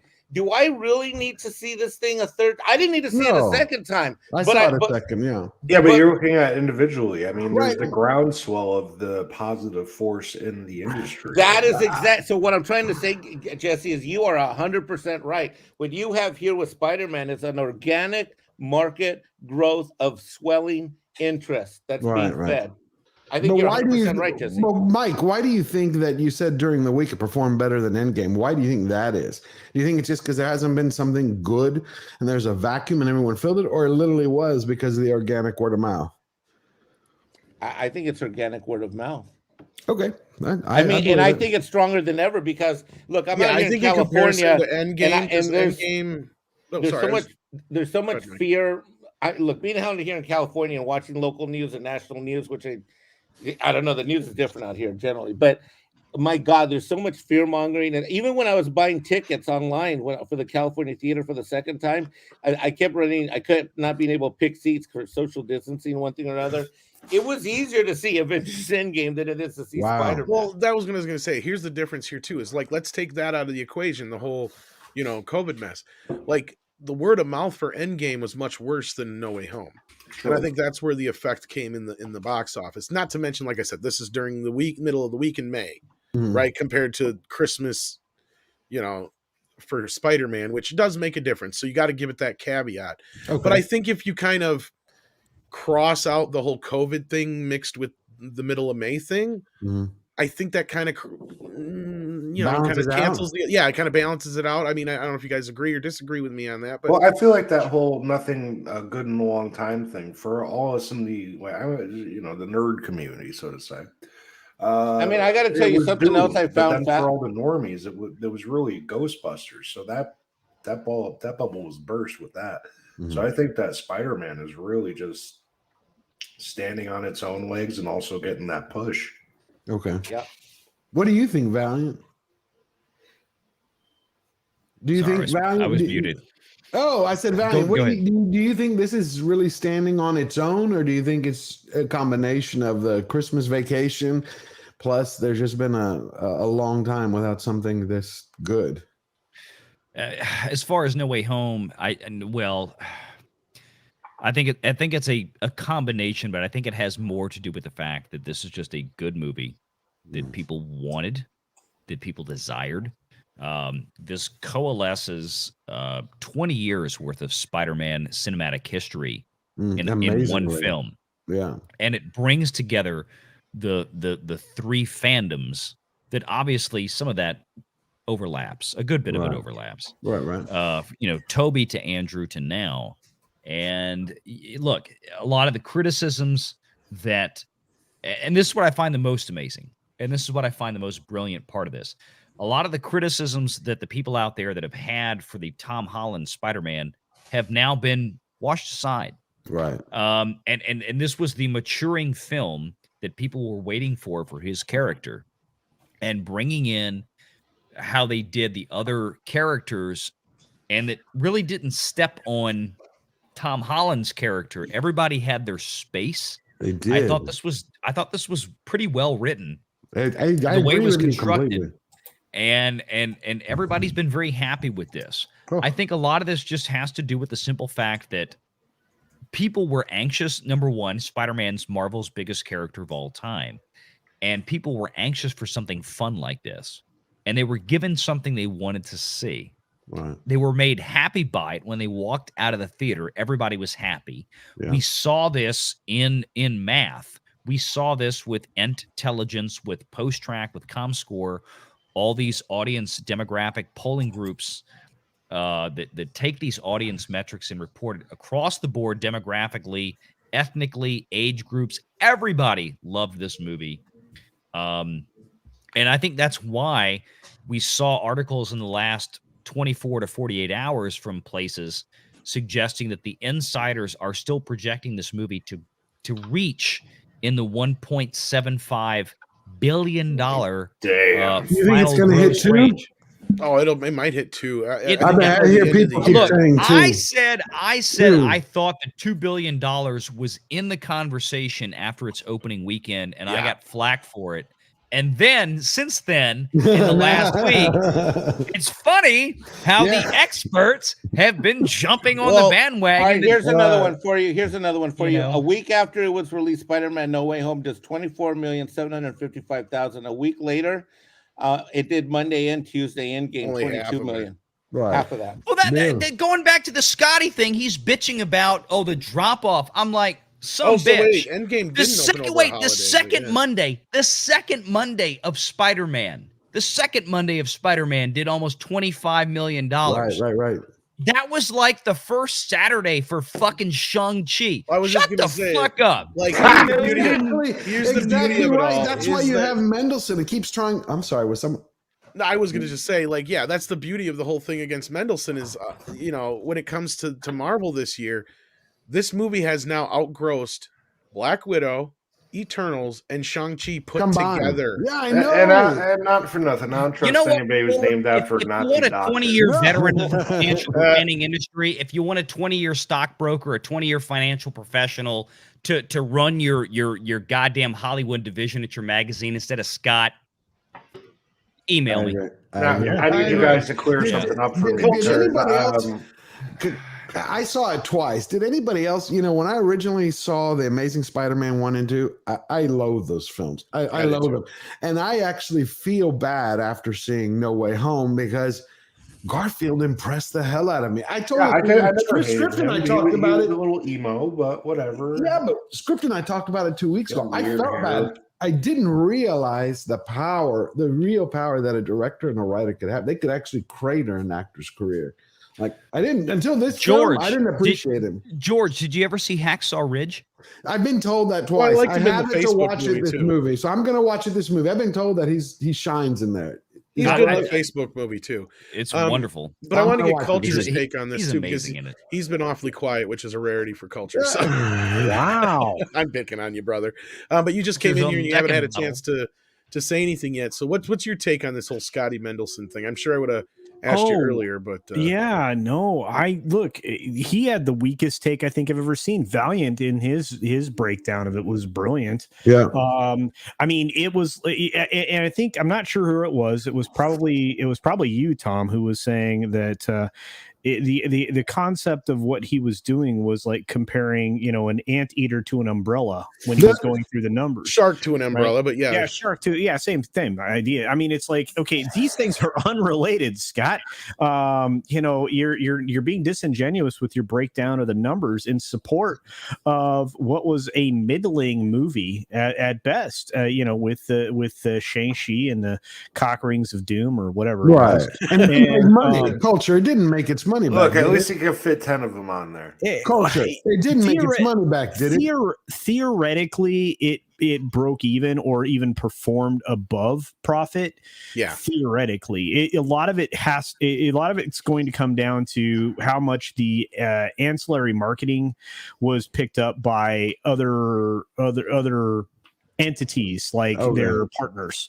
So, I mean, there was a $150 million partner push. It wasn't nearly as much as the partner push that No Time to Die got. They had a pretty substantial No Way Home got even more. Yeah. But here's the thing.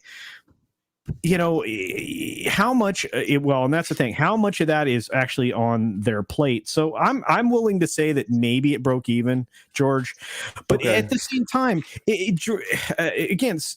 going back to what Scott said, Scott was just, I mean, it's like, dude, how can you be so wrong so often, in support of just right. an entity, because it's just chilling.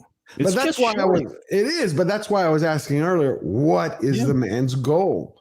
Because he's never going to do better. That's all he has. Right, but he keeps having mud thrown in his face, egg on his face. It doesn't come out well for him. Someone's going to be like, hey, bro, look at what you're doing. What's he going to do? Go work at Walmart? No, it's not that I'm talking about that. I mean, he has bosses. There are other people. He has in the community. I mean, it doesn't take Please a blind man. Because I have to shop at Walmart.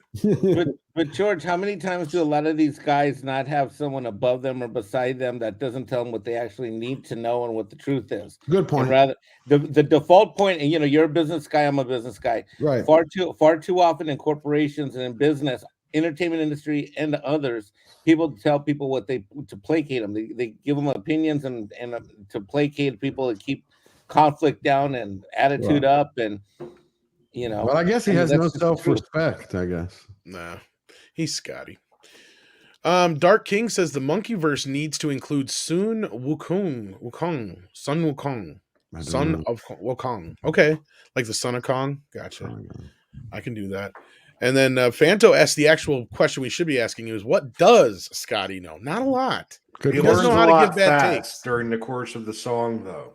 Yeah, that's sad. Is that Scotty knows more than Mendelson? Wow. Beep Bop Boop is in the house, sending in four. That's £4 and 49 449 pounds, however you say it. I have no fucking clue. I'm not real rich. money. Real money, though. It's fancy money. Would you say there's any hope of more Garfield or Maguire in future projects? I'd personally love Sam Raimi's Spider-Man 4 and Garfield versus Hardy. I wouldn't get my hopes up, but there's always that never say never thing with especially Garfield. I could see them plausibly doing another film, but yeah, shit, I think that in about Garfield a year and a coming half back. they'll make one. I thought Garfield's not coming back. He might. Toby, you know how much money you'd have to pull up to that. Toby, on the other hand, yeah, that's a tough one. See, but does Marvel spend that kind of money anymore after RDJ? And well, it'd be more Sony's decision. Well, they got $100 million, or they got $1 billion to spend. So, well, I'd like to know what Script thinks. You think they're going to bring back Garfield? I think he's on the phone. Actually, he's on a break. Yeah. No problem. No problem. I mean, there's been a big push. If they think they're going to make a bunch of money, look, if Paul Feig can get his fucking movie included just for whining on Twitter, the amount of people that are going off on Twitter right now for a Garfield film, I'd say the chances are going up pretty good. But I just wouldn't like count on it because it's like one of those. Now let's say there is a third Garfield movie, because he had Gwen Stacy in his. Is he going to meet Mary Jane?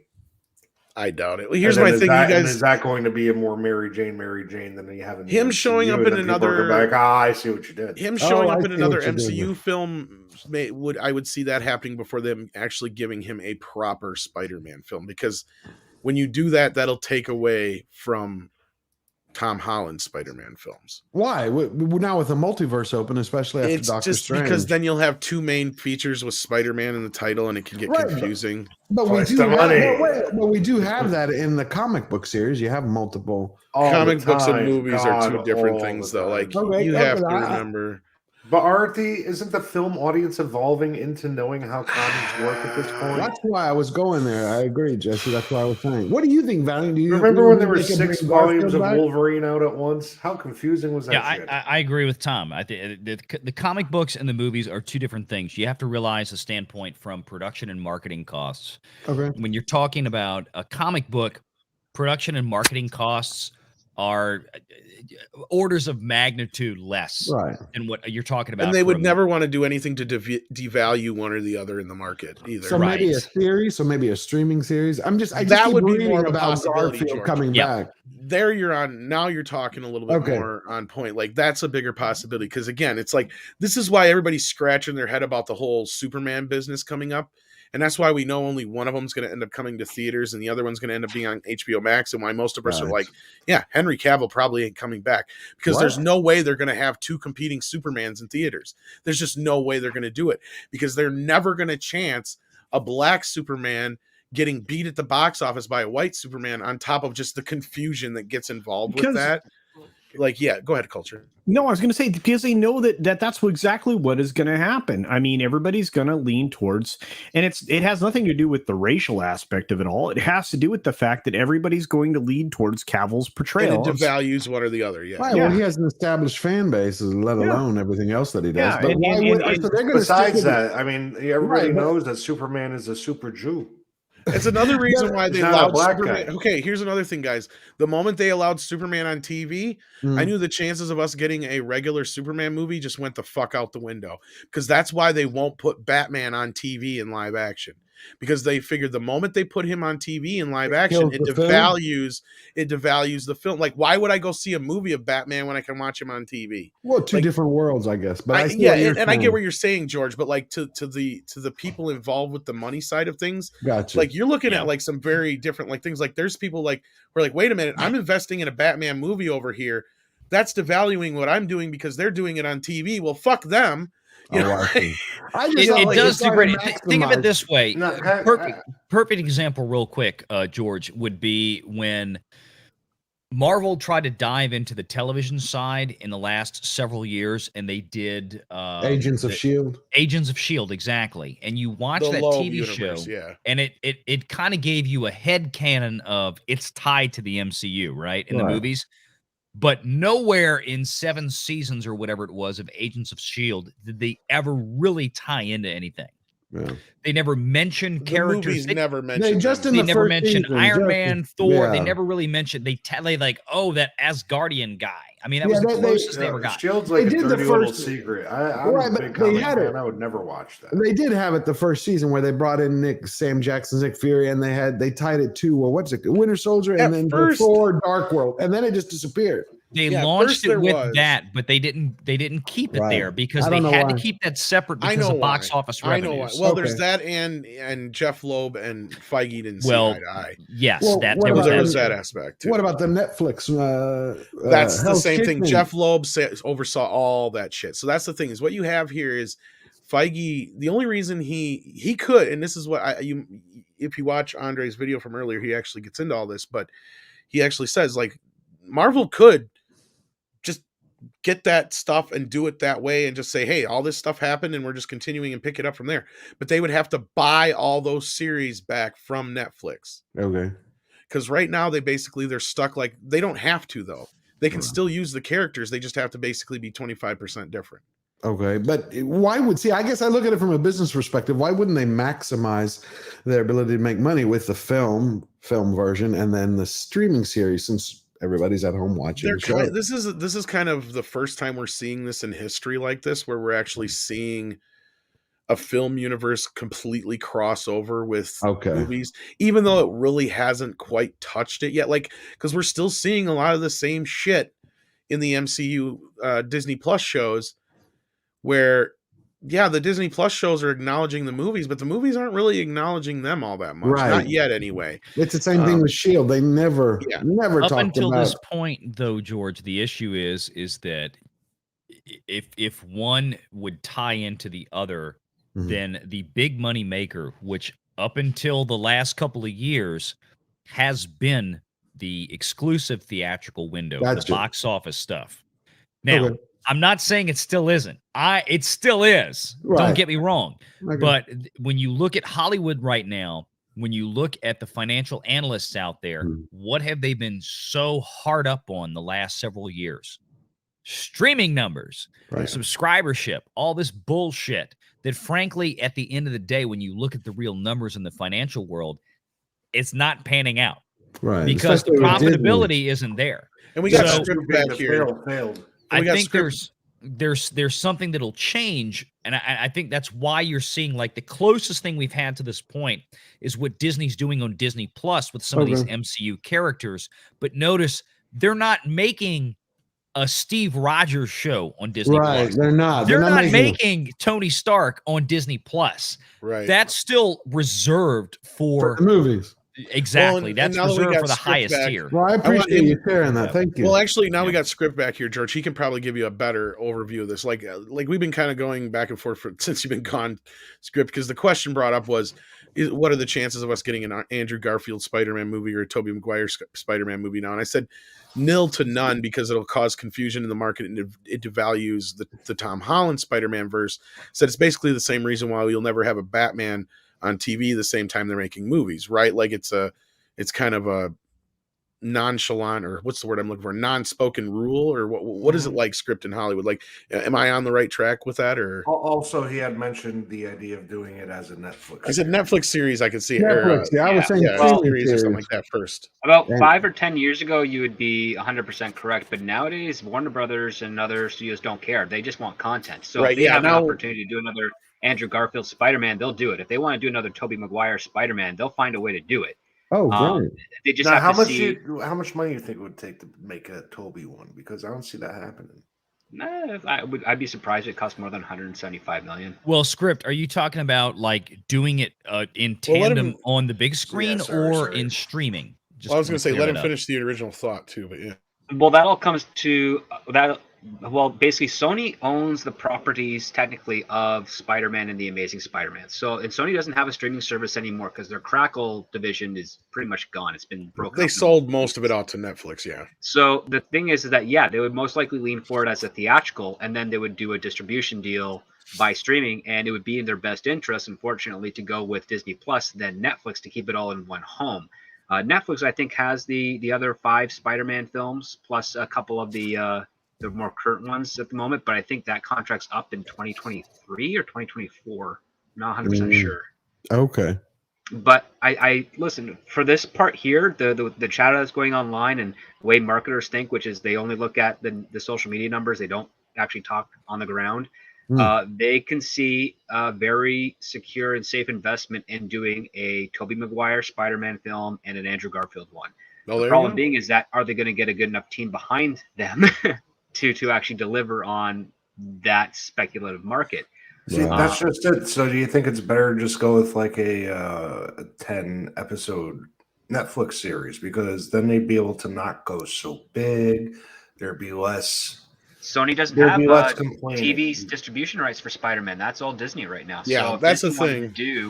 I think it would be in their best interest to do a Disney Plus Spider-Man series than going on to the films, because Spider-Man has enough rogues gallery, enough villains, enough social and personal drama that a series would benefit this. I mean, right now with that last shot in the No Way Home film, you can already see he hops out his window to go, swing around. You could easily have the real Mary Jane Watson across the street see that happen as she's like entering her dorm to go to college. Well, that's kind of where that show's supposed to be. Johnny Storm is going to be introduced in the next few years. That's going to be Pete's best friend. So there's a lot of opportunities to move this series forward, but the thing you have to sort of preface for, at least in Tobey Maguire one, is are you going to be doing a send-off to Tobey Maguire and again do a Miles Morales crap, which I can see Sony doing, or are you going to do a legit Spider-Man 4 where we see where this middle-aged Spider-Man is in his career, not just as Spider-Man but as whatever he ends up being, like a teacher or a forensics officer or something? Is he married to Mary Jane? Is he with someone else? Does he have kids? All that type of stuff has to be explored as a potential, because if you put him in the exact same position he was at the end of Spider-Man 3, people are going to be upset. Well, not only that, I see it as an issue of, and I'm surprised you say that, Script, but I'm not so sure they could do it without Disney anymore anyway. Like with the new deal, they may, even if they own the rights to those films previously, they may not be able to do jack shit with Spider-Man without them being involved. So that's a plausibility. That's also true, yeah. Yeah, it might be a plausibility of seeing like an Andrew Garfield like third film on Disney Plus or something like that. I could see maybe. See, that'd be weird. That'd be like a straight to video thing. It'd be much better just give them it depends on if they're going to take the chance. Not in today's time. Yeah, anymore. and that's the funny thing. Yeah, that we got around to originally was like, this is an unprecedented time we've ever. I'm glad Script brought it up too, because like I said, we've never seen this before. We're in an oddball time. Like I guarantee you, if Affleck said tomorrow I want to do a streaming Batman show, they'd probably let him.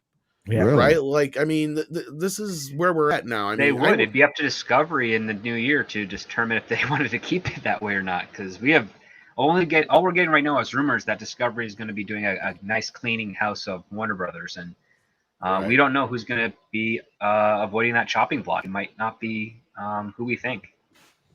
Yeah, there's a lot of odd stuff going on right now. But Dash Fat Bastard sends in a super chat and points out that also it was hot because kids were on Christmas vacation. Yeah, and I brought that into consideration, but I also brought into consideration that when Endgame was out, there was no coof going on in lockdown either. So they cancel the two kind of cancel each other out, kind of in a way. Willie Woodward says, I'd argue that No Way Home is doing well, I think he means, in spite of bad marketing and merchandising. They held back big hooks to get normies in. Because of that, there was little merch. I don't know about the merch side of things. I know we had this conversation personally on the side, Willie. I think that all these leaks came out on purpose. Yep. Like I think they did a great job of marketing this film in that respect. As far as the merchandising, I feel like there was more of I don't think that it was. I think the holdback on the merchandising wasn't the fact that they don't want the merchandising out there. I think that it's because everything has come to a dead fucking screeching halt. Yep. In between the time when this stuff was all kind of coming together and when they would have been able to release the toys. Like I've had a lot of my pre-order toys for the first quarter of next year get pushed off till late next year already. Because they don't have supplies. Yeah. Hot so I think it has doing that too. Yeah, I think it's more of a supply thing right now than anything. I agree. And on that pause, I'm going to say bye to everybody. I got to go do dinner with the family. Thank you for being here, Mike. We love you, brother.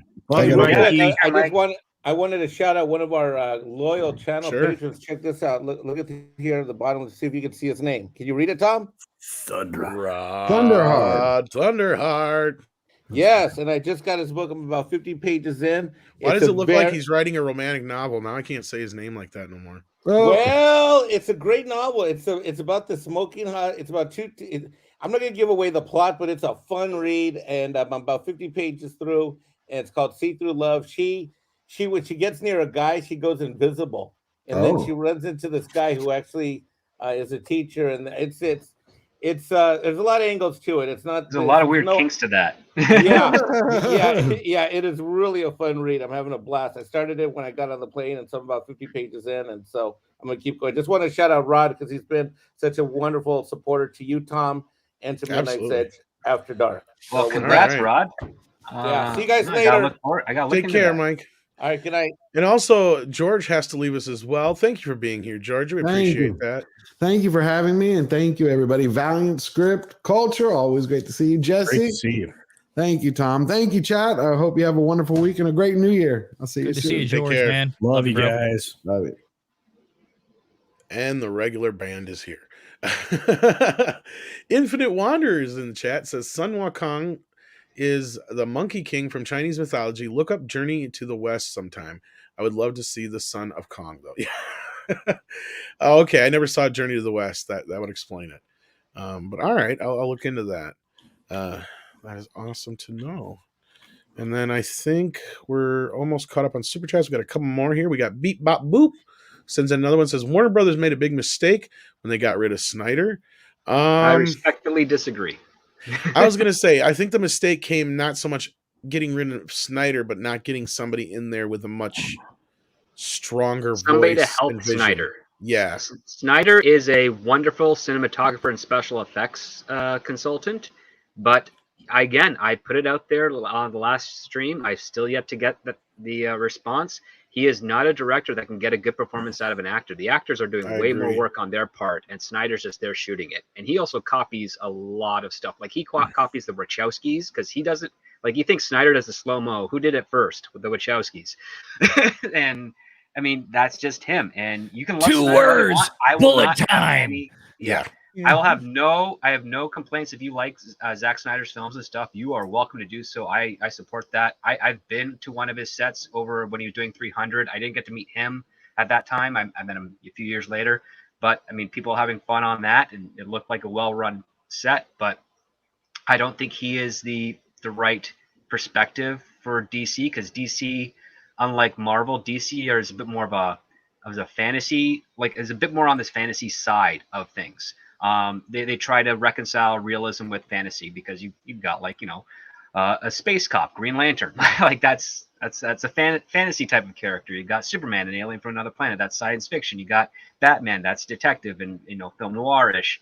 You've got Wonder Woman, that is Greek fantasy, like right there. I mean, you got to have someone that can reconcile. You have to have a good team behind that can reconcile those types of genres and give us a smooth narrative between them. And Zack Snyder is the type of guy who is probably like a steroid juicer who's just like grunts and screams and flexes muscles that are probably creatine powered. And you don't really need that for a guy that wants to do those types of things. You want someone who's more like, I don't know, Guillermo del Toro or somebody's going to get an angry even Ben Affleck would have been a better choice, which he was for like 10 minutes. He was for about 10 minutes. That's what they needed to do, is get somebody like Affleck and then bring in somebody with a ton of comic book knowledge, whether it be Jeff Johns or somebody else. I don't care. But it's somebody who understands these things so these guys can work in tandem together. And then they give Snyder what to shoot. Like right? Joe Johnston would have made a fantastic World War II Wonder Woman film. I agree. Well, he made Captain America trailer, and it was terrible. Well, that's the one reason why they made Wonder Woman World War I is they're like, oh, we can't do World War II. They'll just get Captain America comparisons. Like, yeah, it would, but it's a very different story. I'm gonna derail this. Here we go. Sure. Jeremy Johns came out and said that fucking Snyder Cut was the best film of 2021. Who's Jeremy Johns? I don't know. Is that his name? He's just a YouTube guy. He's a film critic, and he came out and he's like and he's popular. I mean, it's a big channel. And what crack is he smoking? I don't know. I'm like, dude, are you high? Like, yes, I'm it's like, a much better movie than the movie we got, but it ain't no fucking masterpiece. I'm sorry. It's not the best movie of the year. I was like, are you high? I couldn't believe it. So I had to share that with you guys to see if you thought anything about it or saw it or anything. It's just crazy talk. Yeah, the best movie of this year is definitely Ghostbusters. Yeah, but Ghostbusters is a fantastic film. I quite enjoyed No Way Home. I mean, Snyder Cut was something. I mean, No Way Home, I think, was probably the better film compared to Ghost. Well, I don't know. Think so? No. Well, remember Ghostbusters, as we talked about like earlier, Ghostbusters Afterlife is just a movie in the Ghostbusters universe, and I think that's kind of I really want to see them both again. I mean, I've seen I've seen Ghostbusters twice, but I've only seen Spider-Man once. So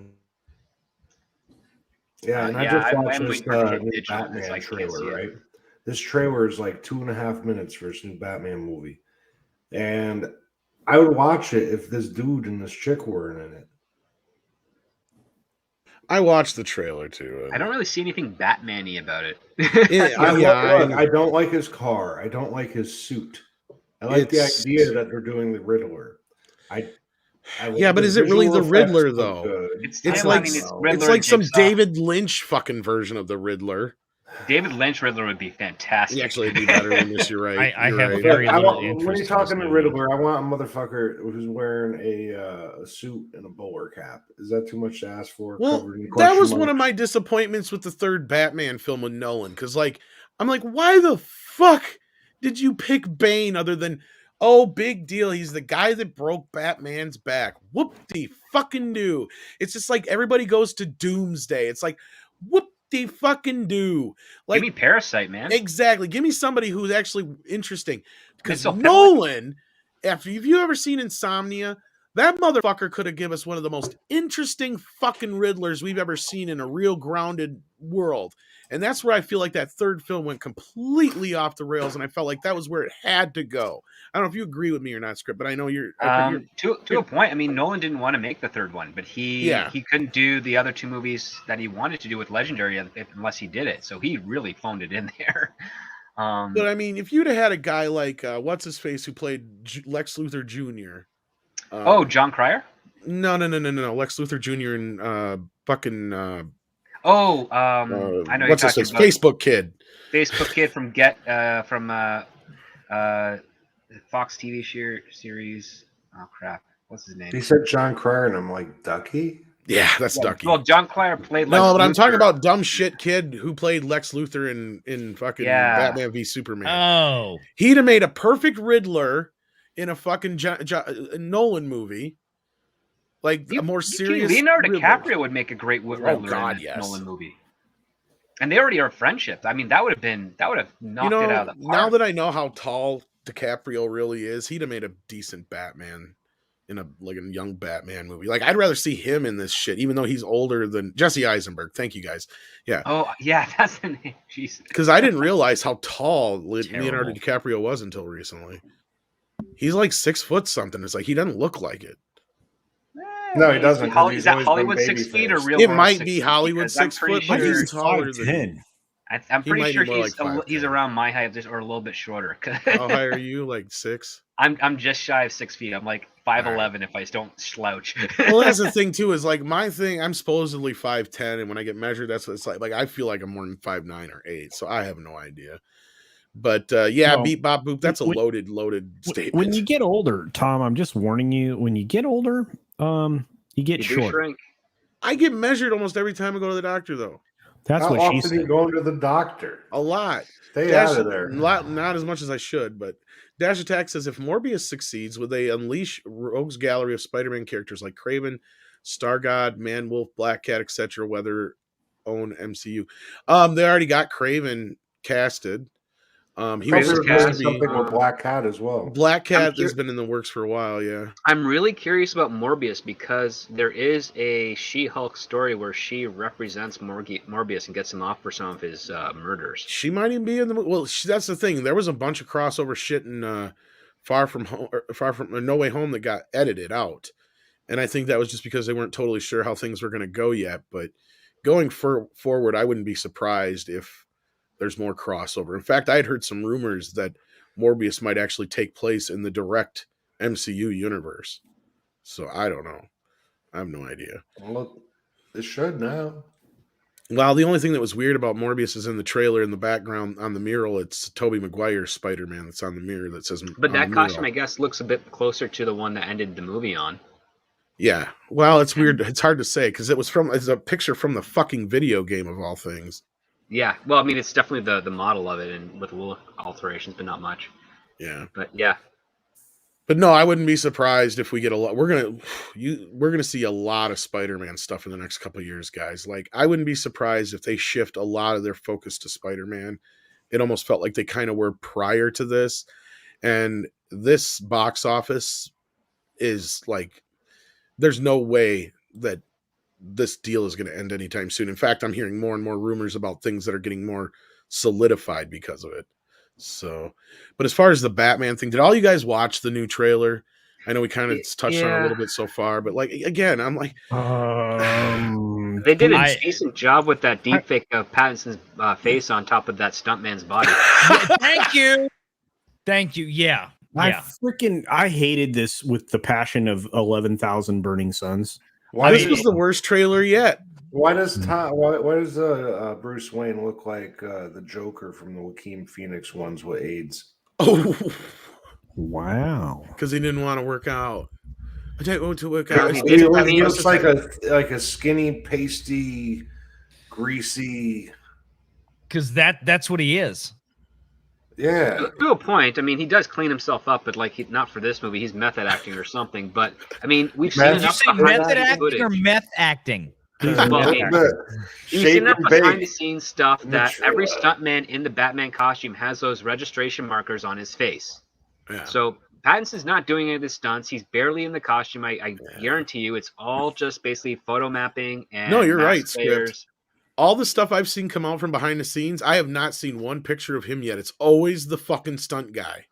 Warner Brothers just called ILM today. How much will it cost for Shamook?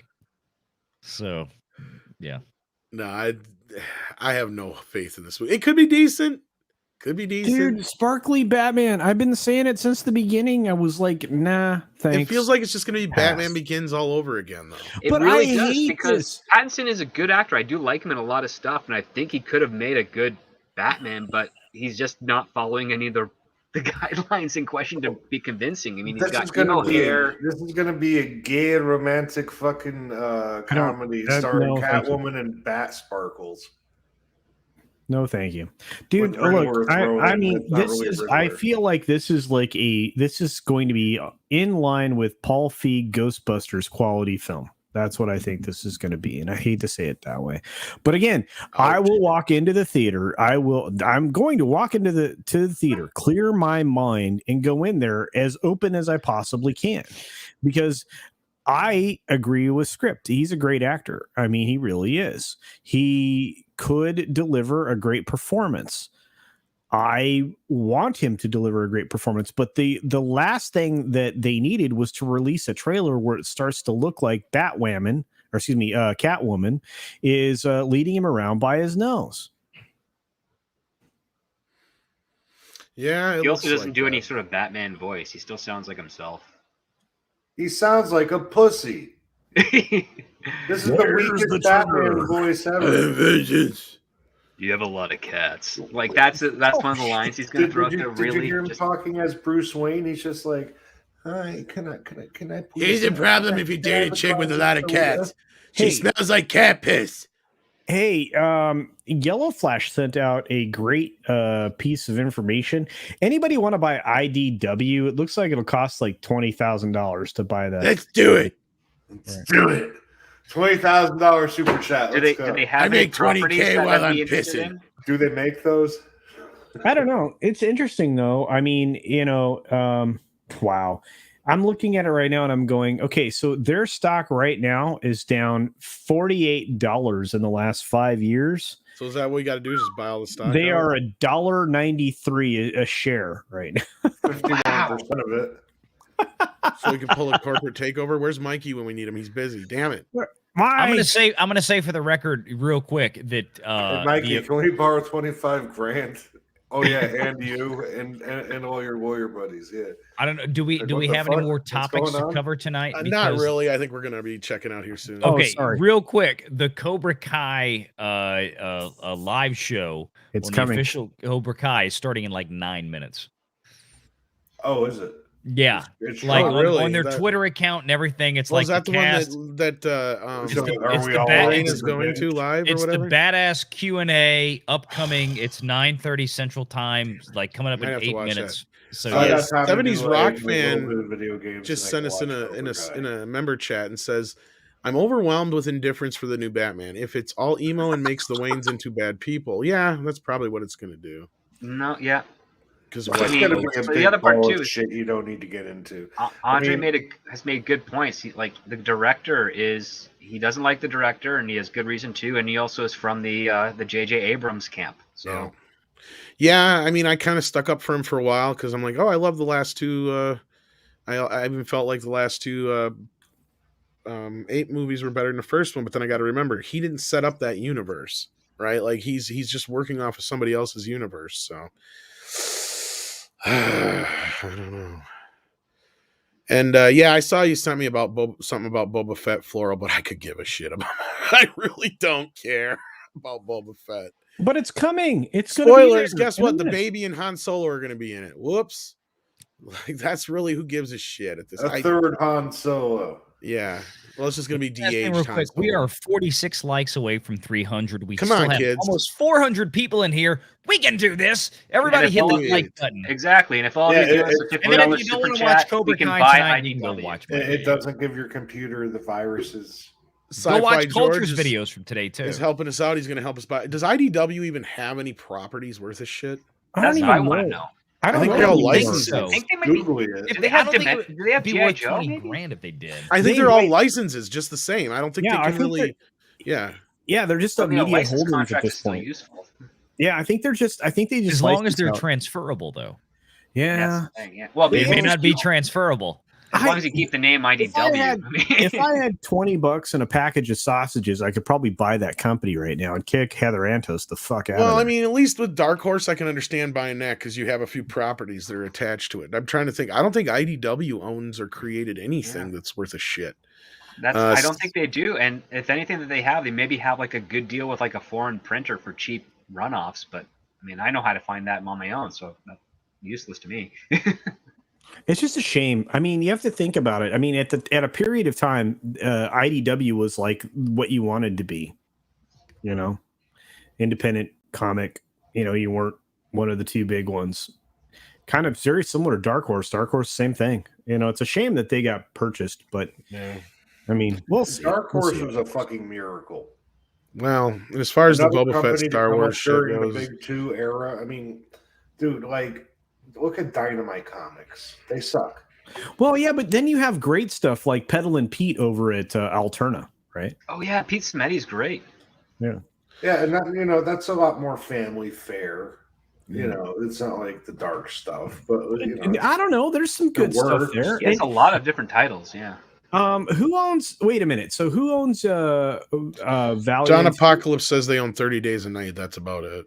So so who owns Bloodshot? Who owns Is that a Dark Horse title? I thought it was. I think so. Maybe. See, Dark Horse has a bunch of them. Like that deal worked out well for them, but we'll 10 more likes. Come on, y'all. Sci-Fi George says he's a piss poor method actor if he doesn't want to be in shape for the role. Willem Dafoe did his own Goblin stunts in No Way Home at age 63. Green Goblin is the GOAT of MCU villains. I'll wait for Keaton. I'm with you, Sci-Fi George, and I'm not even sure. So can we get a movie where the Green Goblin beats the shit out of Bat Sparkle? Thank you, Project Cambrian. Yeah, I didn't think it was First Comics is Bloodshot. Valiant. Kevin Valiant, yeah. I don't think IDW owns a whole hell of a lot. So yeah, I think it's Valiant. Let them die, let them burn. They're just a licensing group. Yeah, no, Dynamite bent the knee to the woke mob, so fuck them. Yeah, dude, that's the thing. I mean, I really want somebody to own a comic company that gives two shits about comics. That's what I want. Well, that's what I'm saying. Like, why would we even want them to continue? But all right. So Floral sent me this thing here. He wants me to read quick. here's what he's expecting in Star Wars. And here's the thing, guys. The reason I'm just checked out of Star Wars. And on top of that, the whole Gina Carano thing, I just really just don't give a shit what they do anymore. But here we go. This is his predictions, it looks like, or what he expects to happen. Number 1, Boba is going to try and look like the savior figure. Number 2, Boba is going to betray everyone. 3, Boba is going to try and look like a savior figure. Number 4, insert cameo. Number 5, Boba is going to fight a ton of bad guys. Number 6, insert cameo. Number 7, Boba is going to look to betray everyone. 8, Boba is going to obviously somehow be redeemed. Number 9, insert final cameo. And 10, key jingle jangle. So yeah, you're probably not wrong. Sounds terrible. Well, that's his predictions for the show. Sounds a little familiar to season 2 of The Mandalorian. He should just be hunting people for bounties. He's a bounty hunter. Not anymore. He's now going to be king of the Jabba the Hutt Empire, which has been he's a good guy. Can we ever just get a bounty hunter show about a bounty hunter who actually does bounty hunting? Yeah, dog. Well, we had that for almost one episode of The Mandalorian, and then they threw that out the window. Tom, Lindsay, the dog, the big bad dog. Lindsay's out there with me. Look, if I had an extra $100 million, I'd be out there buying IPs like crazy. Yeah, right now, because I know I can make something better with what's out there. I mean, seriously. So thank you, Lindsay. Yeah, I just frustrating. I know we need to end because Cobra Kai special event thing. Well, I didn't even know about that until now, but like I just and season 4, guys, we're so fucking close. A few days away. And not only that, you got Book of Boba Fett, something like that. That thing, there's some thing on the Double D Plus streaming service that's coming out. That's I think that's tomorrow, and Cobra Kai's Friday. War Starzy, Mars Storzy. It's there's a thing with it. Used to be there was a franchise that was good that's now a shitbag. Anyway, it's over there on Double D Plus. Starting I think at midnight tonight. It's either midnight tonight or midnight tomorrow. Fetish starts at 2 a.m. I think so. Boba Fetish. Yes. Fetish Boba. Boob fetish. Thank you. That's what it is. Oh God. Yeah. Thank you. All right. It's getting harsh in here. I like that. Cool. What? Cool. Thank you so much, Floral, for the Canadian $2. Says he loves me. I'm doing his show, Floral. Yeah. I'm gonna be on Floral's channel in January. I did it last week. Yeah, like the 12th or 13th or something. Yeah. The Pretty Book excited. Of Elmo Fudd. Today I woke up and I went to kill the wabbit. You could do that, yeah. Book of Elmer Fudd. Oh, I killed the wabbit. I could have killed the wabbit years ago, but my Uncle Woo, he said I couldn't. Teams up with Daffy Duck. Kill the wabbit. Next season, fire. What's hard to do with a good Daffy Duck? Next season. Who, Daffy? Oh, wait, that's Donald. Sorry. I forgot. They're different. Daffy's easy to do. Well, at least for me, anyway. Wow, does anybody understand what this duck is saying? Don't do the next line, Tom. We already had. I've heard a lot of wisecrackers, but you take the cake. What's Daffy Duck's middle name? Fucka. Dumas. Oh. Is it really? Yeah, Daffy Dumbass Duck. That's his name. Du hast mich. They changed that later because they didn't the cartoons from back in the day. Hey, have you noticed that it's very, very difficult to find the propaganda films from the cartoon era from the 40s and 50s? You gotta watch one of those. I actually got a lot of the Blu-rays. They're only missing a few of the Looney Tunes at this point. Yeah, they had a lot more of the risque ones on the third volume of the original DVDs. Yeah, he's up against the German Crow and all that. Disney did those too, right? And then think about all the industrials that we should probably go out there and find and rescue, because there were some really good industrials.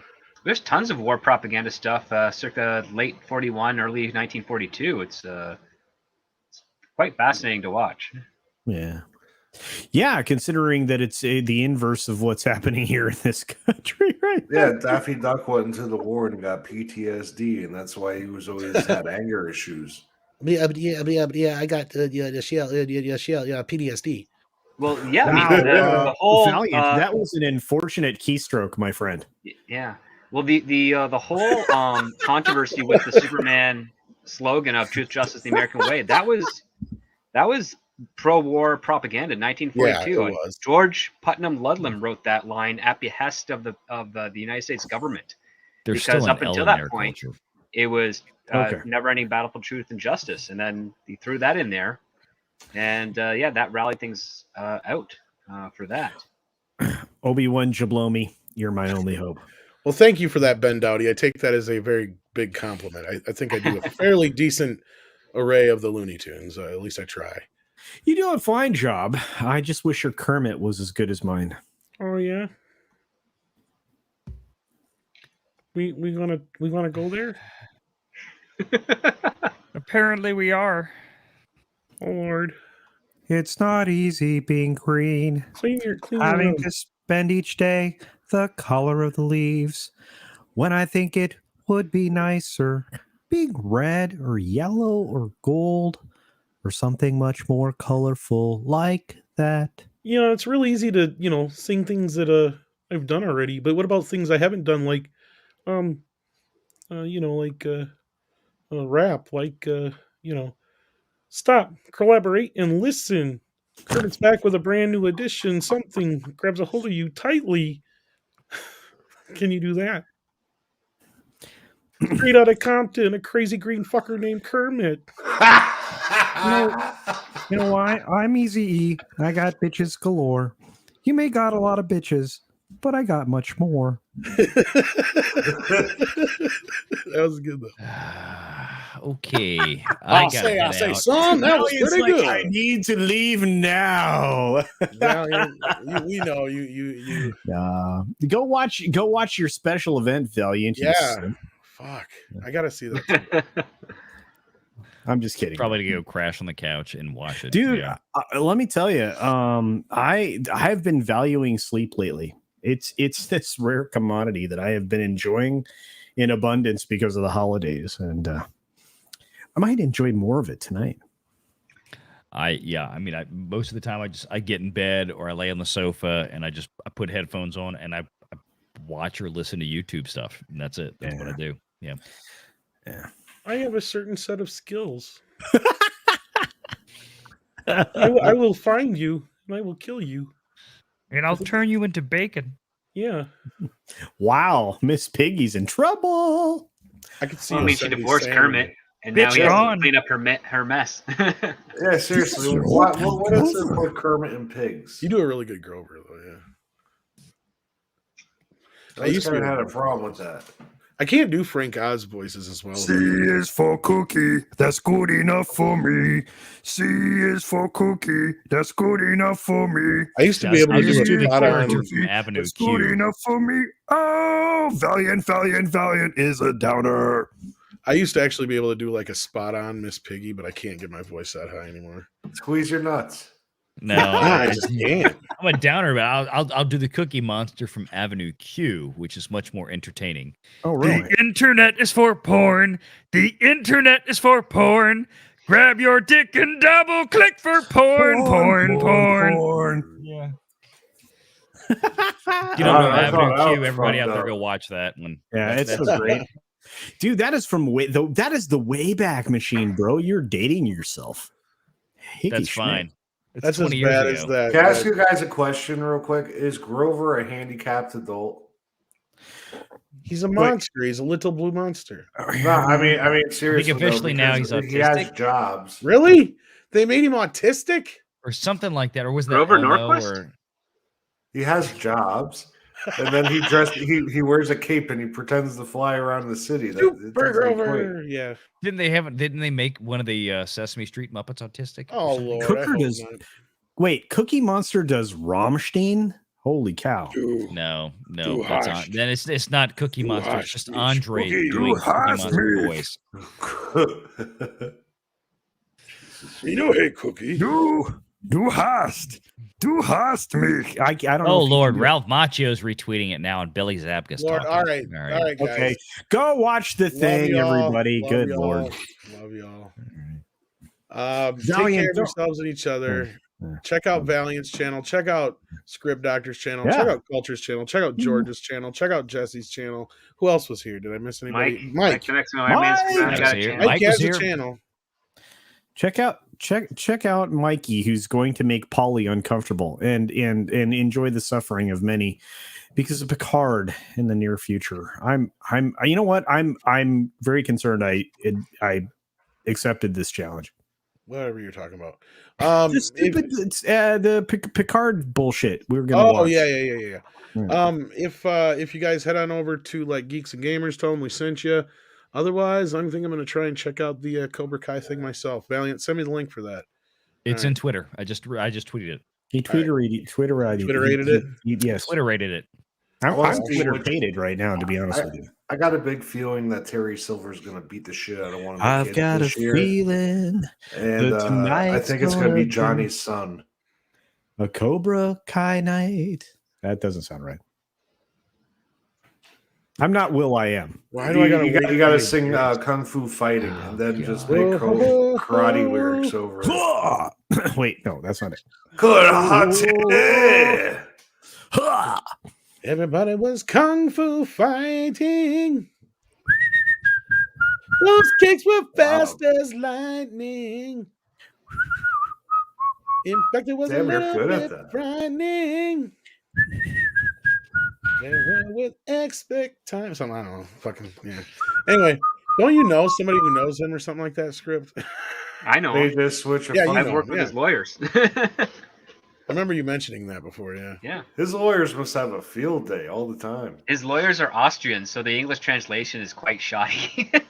Well, not just that. That song is used in so many movies and commercials and other things. Like Cardinal Sin. What's up, Gil?